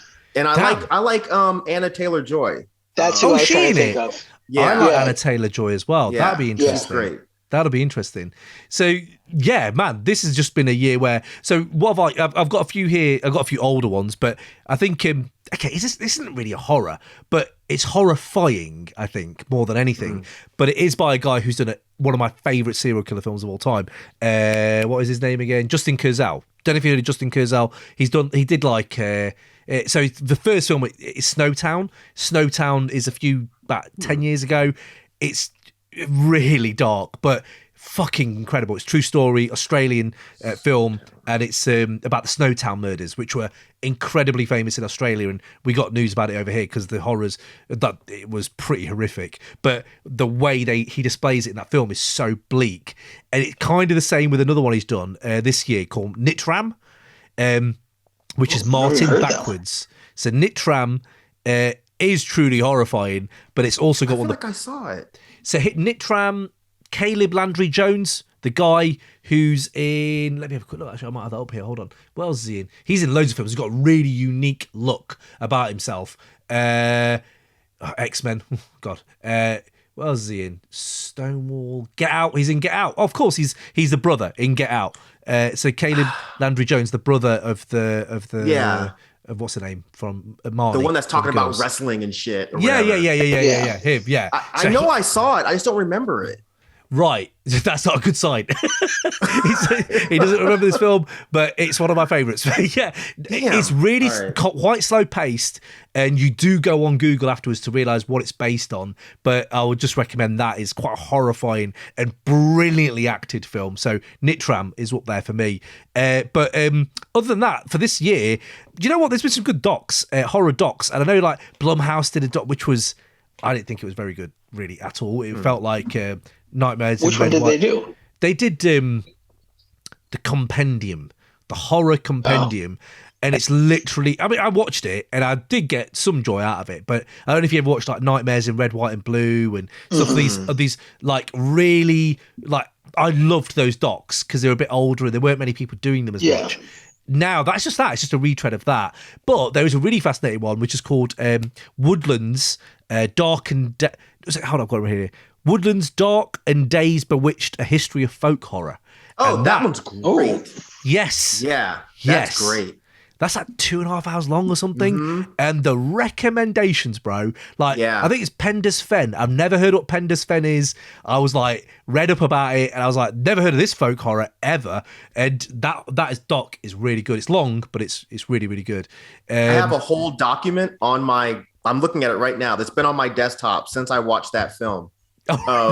There's so much. Witchfinder General, Blood on Satan's Claw. There's so many random films that I've never and I love folk horror, but there's so many films on there that I've never heard. My only gripe with that film, with that documentary, is I do feel like they tried to stretch the definition of folk horror a little bit to start including shit that's not really folk horror. Yeah, I thought that. But I did think it was dope that they recognized something like Candyman as a folk horror film. That's man, it's really cool. It's really, it's an really urban cool. legend. It's folk horror, just in a city, and absolutely. And that's when it got me because I was like, "Are they going to mention Candyman?" I think there's another one where I was like, "How they not mention that?" And then they did mention it, and I was like, "Right, boom, we're in." And so very clever. Yeah, I would check that out. It's like 3 hours long, but it's worth it. Absolutely worth it. Yeah. I talked about Evil Speak earlier. I would say that again. Anyway, it's just an old, like, cheesy, not great, but kind of great. Luca Brassi's in it from Godfather, which Luca Brasi did something outside of Godfather. This is amazing. So he's in it. There you go. And there's a really, really weird one, and I watched it again recently, and I was under the influence, and it made it better. And it's called The Shout from 1978. I don't know if anyone's watched this. That sounds familiar. I think it might be on Shudder as well. I'm not sure, but really odd, really strange, very British, but again, kind of folk horror-y. It's got John Hurt in it. It's got Tim Curry in it, Jim Broadbent in it. So there are big actors, but it's like a really weird, like, I don't want to say anything because in case people haven't watched it, but yeah, that's one as well. Oh, and mate, you know what? You know when you revisit a classic and you haven't watched it in about 5-6 years, and you're wondering, is it going to be still a classic? I rewatched Memories of a Murder from 2003. Have you watched that? I don't know that I have. Memories of a Murder. Memories of a Murder.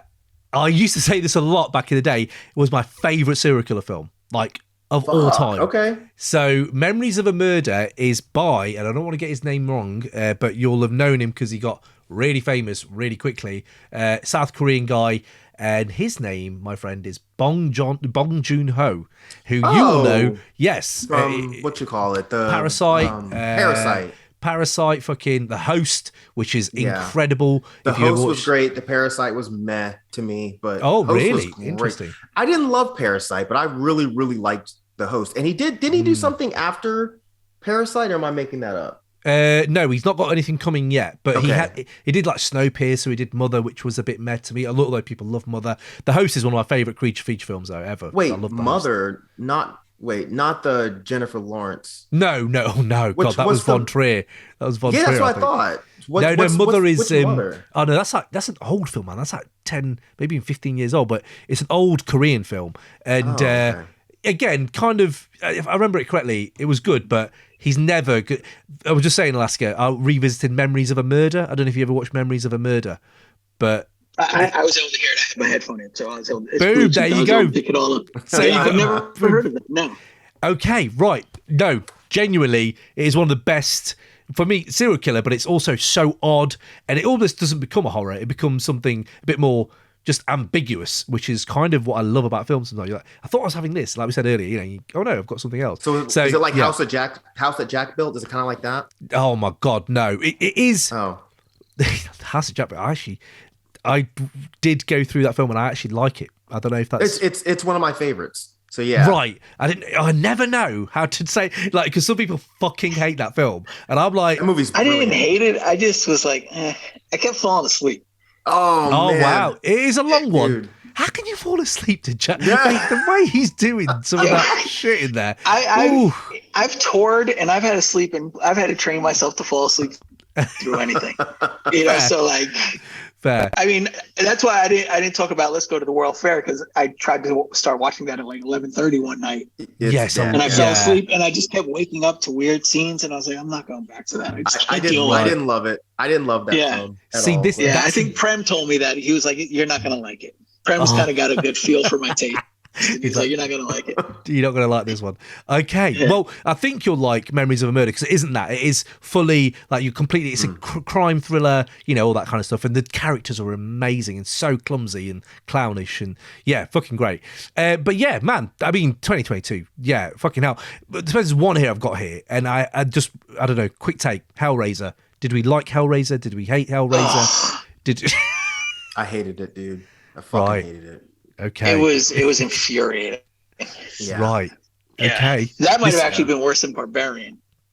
Wow. That's saying a lot for you, Alaska, after what you said earlier. No, I think it was so bad I wiped it from my memory. Oh shit. It was missing. It was terrible.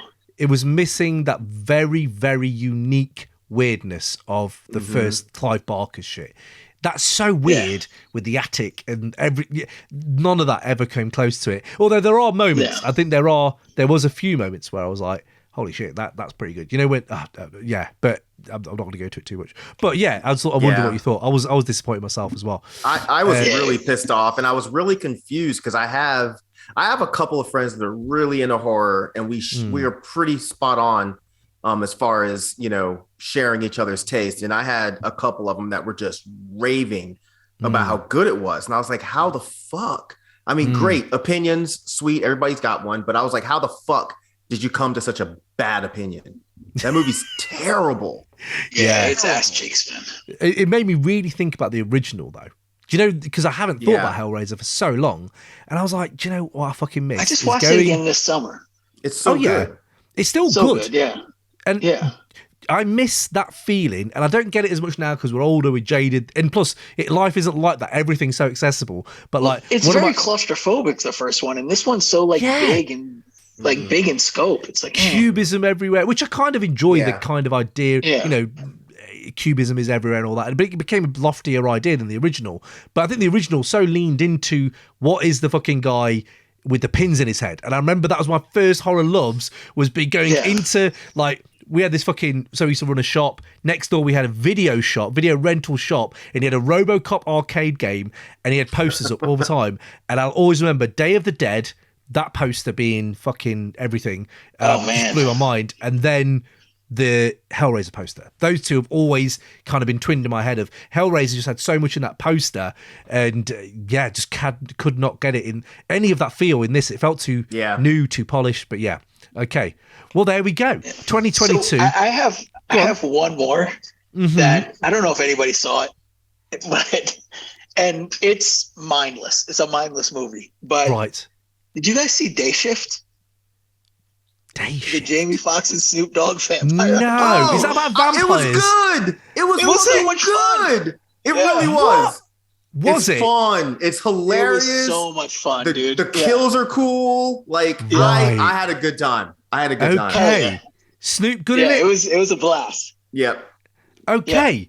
I was completely ignoring that. And I love Snoop, but I was ignoring that. And I'm You glad. gotta see it. You gotta see it. It's a blast, dude. It really is. Okay. It's almost throwback in how much fun it is. Yeah. Shit. Yeah. That's amazing. Okay. I mean, Snoop is a cowboy that hunts fucking vampires, dude. You have to watch it. yeah. You have To to be watch fair, it. the premise itself lends itself to, right, let's get the bong. Let's watch Snoop Yep. kill Yeah, yeah, vampires. yeah, yeah. Literally lends 100%. itself to that. Yeah. Okay. Yeah. Right. So there we go. Right. So do you know what? We've talked like for 2 hours about horror in 2022, and obviously like that film wasn't even brought up. So I do feel there is this moment of like I was just going to cap it off with, before anyone starts listing this as the year of all years in horror. I have heard people talking about the best year in horror, maybe decade, maybe like century, but I want to just bring it back to two more things and close the circle of what I said at the beginning.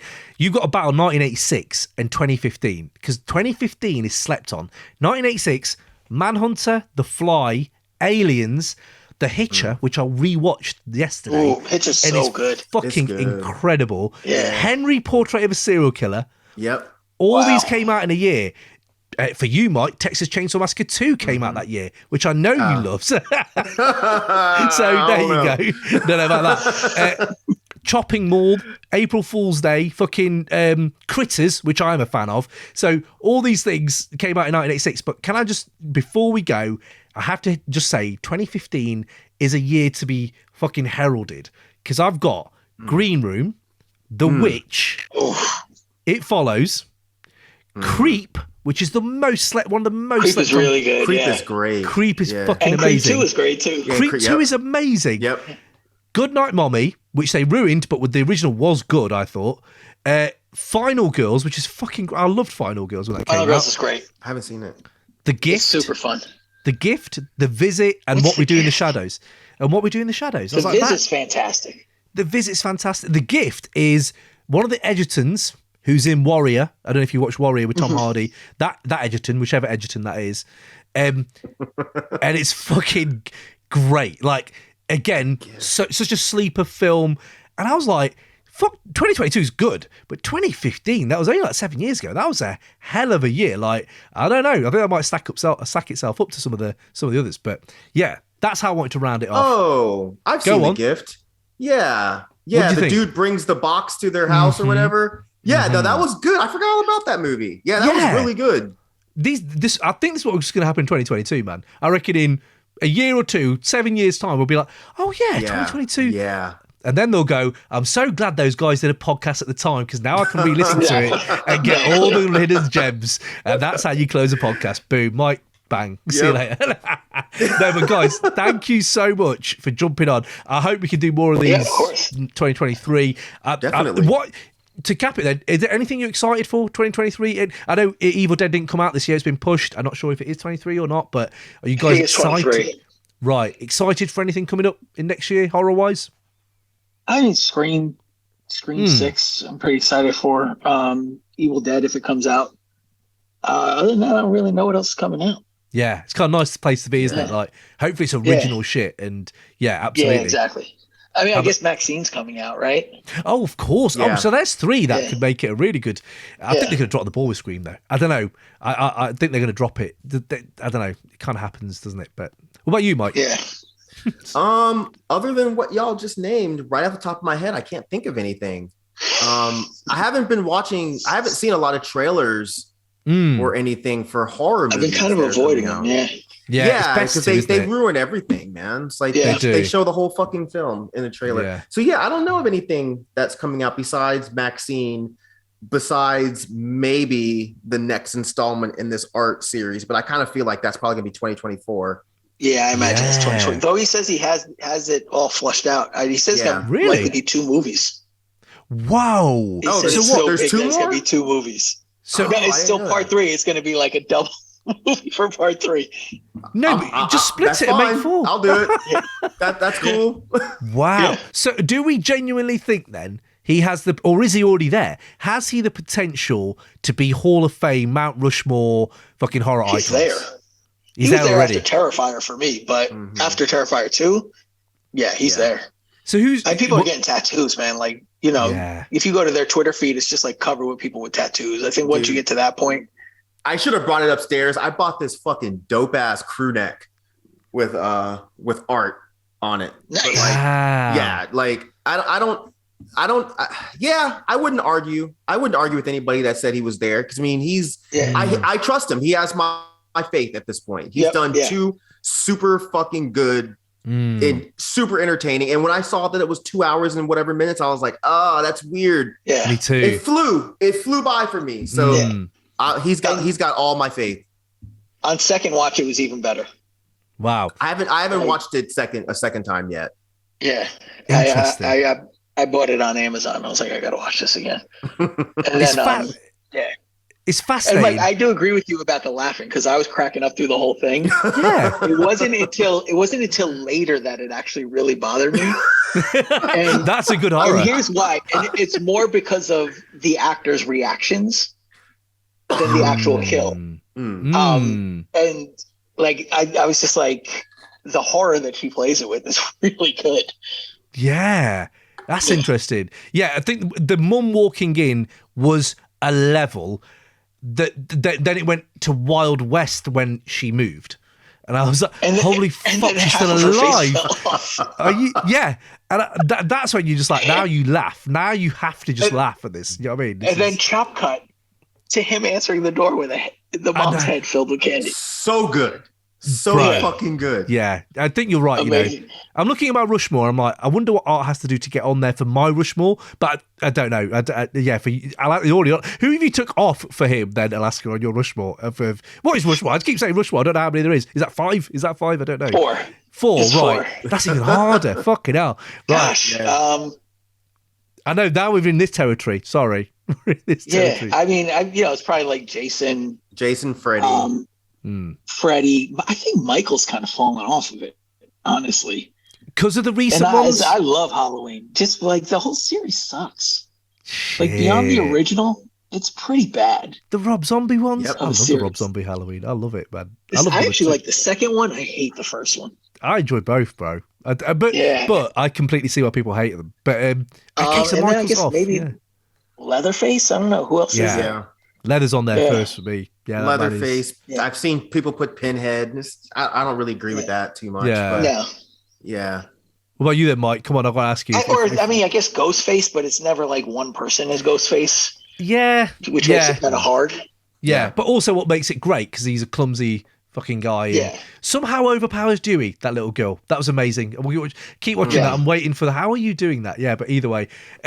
But yeah, no, okay. I don't know, right. If you got any other new, they're pretty much all mine as well. Leatherface, Freddy, and then pick you other 2, really. But yeah. Yeah, I'm thinking Leatherface, Freddy, Jason, and yeah, I would not argue if someone put Art. I would definitely put Art over Michael Myers because, like, my thing with Michael Myers, the reason I never liked him is I never thought any of his kills were creative or interesting or entertaining. He just stabs people, or he breaks their neck or something. You know.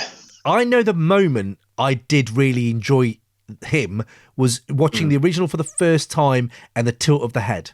You know when he does the guy on the bank and then he just kind of looks at him really and actually in Ends I realized they do mirror that. They do exactly that same thing, which is a bit of an Easter egg for some of the diehards. But that made me think, give me a bit more of that. Like, give me a bit more of his reflection of the kill, more than just you know. But yeah, okay, Michael Myers in the mud, and let's move on to 2023. This is amazing. Okay. Yeah. But yeah, guys, this has been quality. I really enjoy it. Let's move on to 2023, and we'll catch you all soon. Before we go, then, where can we find you guys, and what are you up to? Because the people need to know. Alaska, what are you up to, man, before the end of the year, and what we've got to look forward to? I got a lot of music on the way. I've been spending the last year working on stuff. I got I just finished a record with Steel Tip Dove. That's in the process of being mixed. I finished an EP with Jason Griff. It's 13 songs, 13 minutes. I kind of built it around the Circle Jerks Group Sex album format. So it's like I took the formatting of punk songs where it's like, you know, sort of hook heavy, short, quick songs, and did that. I have to record a couple more verses for the Cargo Cults record, and that'll be done. And then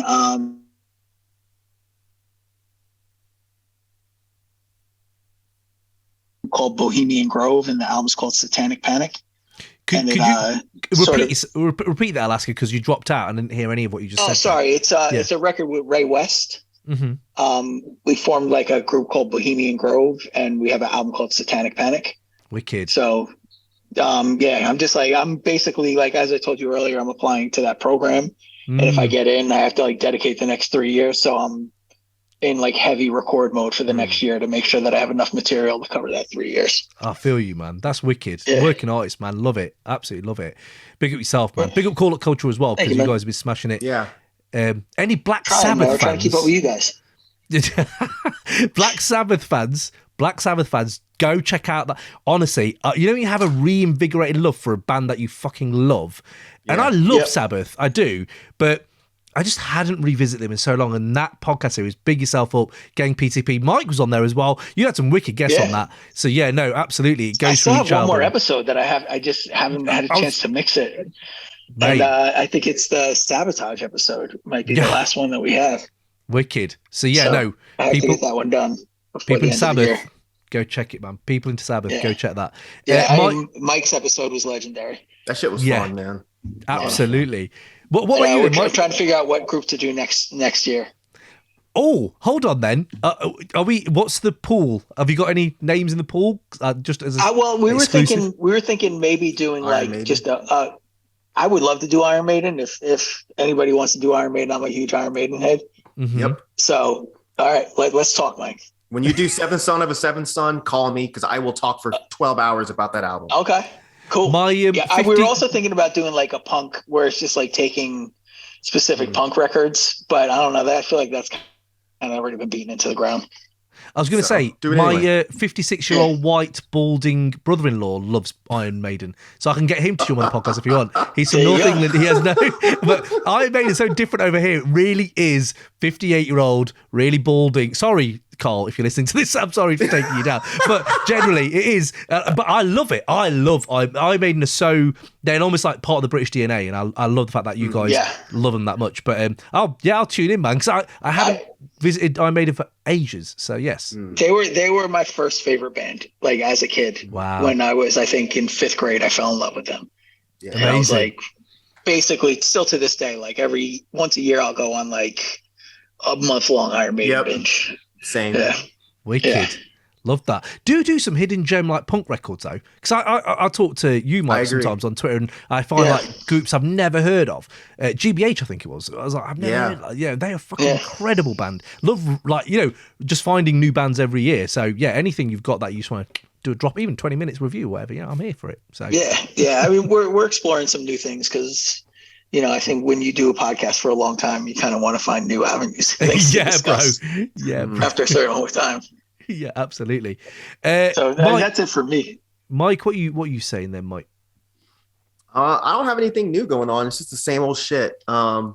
Still, you know, trying to get stuff done with Dead End. Attempting to get stuff done on my own, but I'm so fucking busy. I can't keep up with my own stuff, but I'm trying. But yeah, I mean, you know, Dead End's going pretty hard.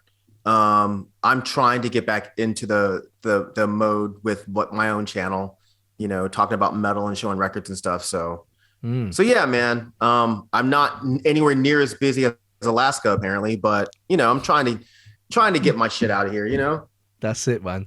Keep pushing, bros, or both of you. Just keep pushing because it's great. Just as a fan, just over here. You know what I mean? So yeah, absolutely, it's amazing, man.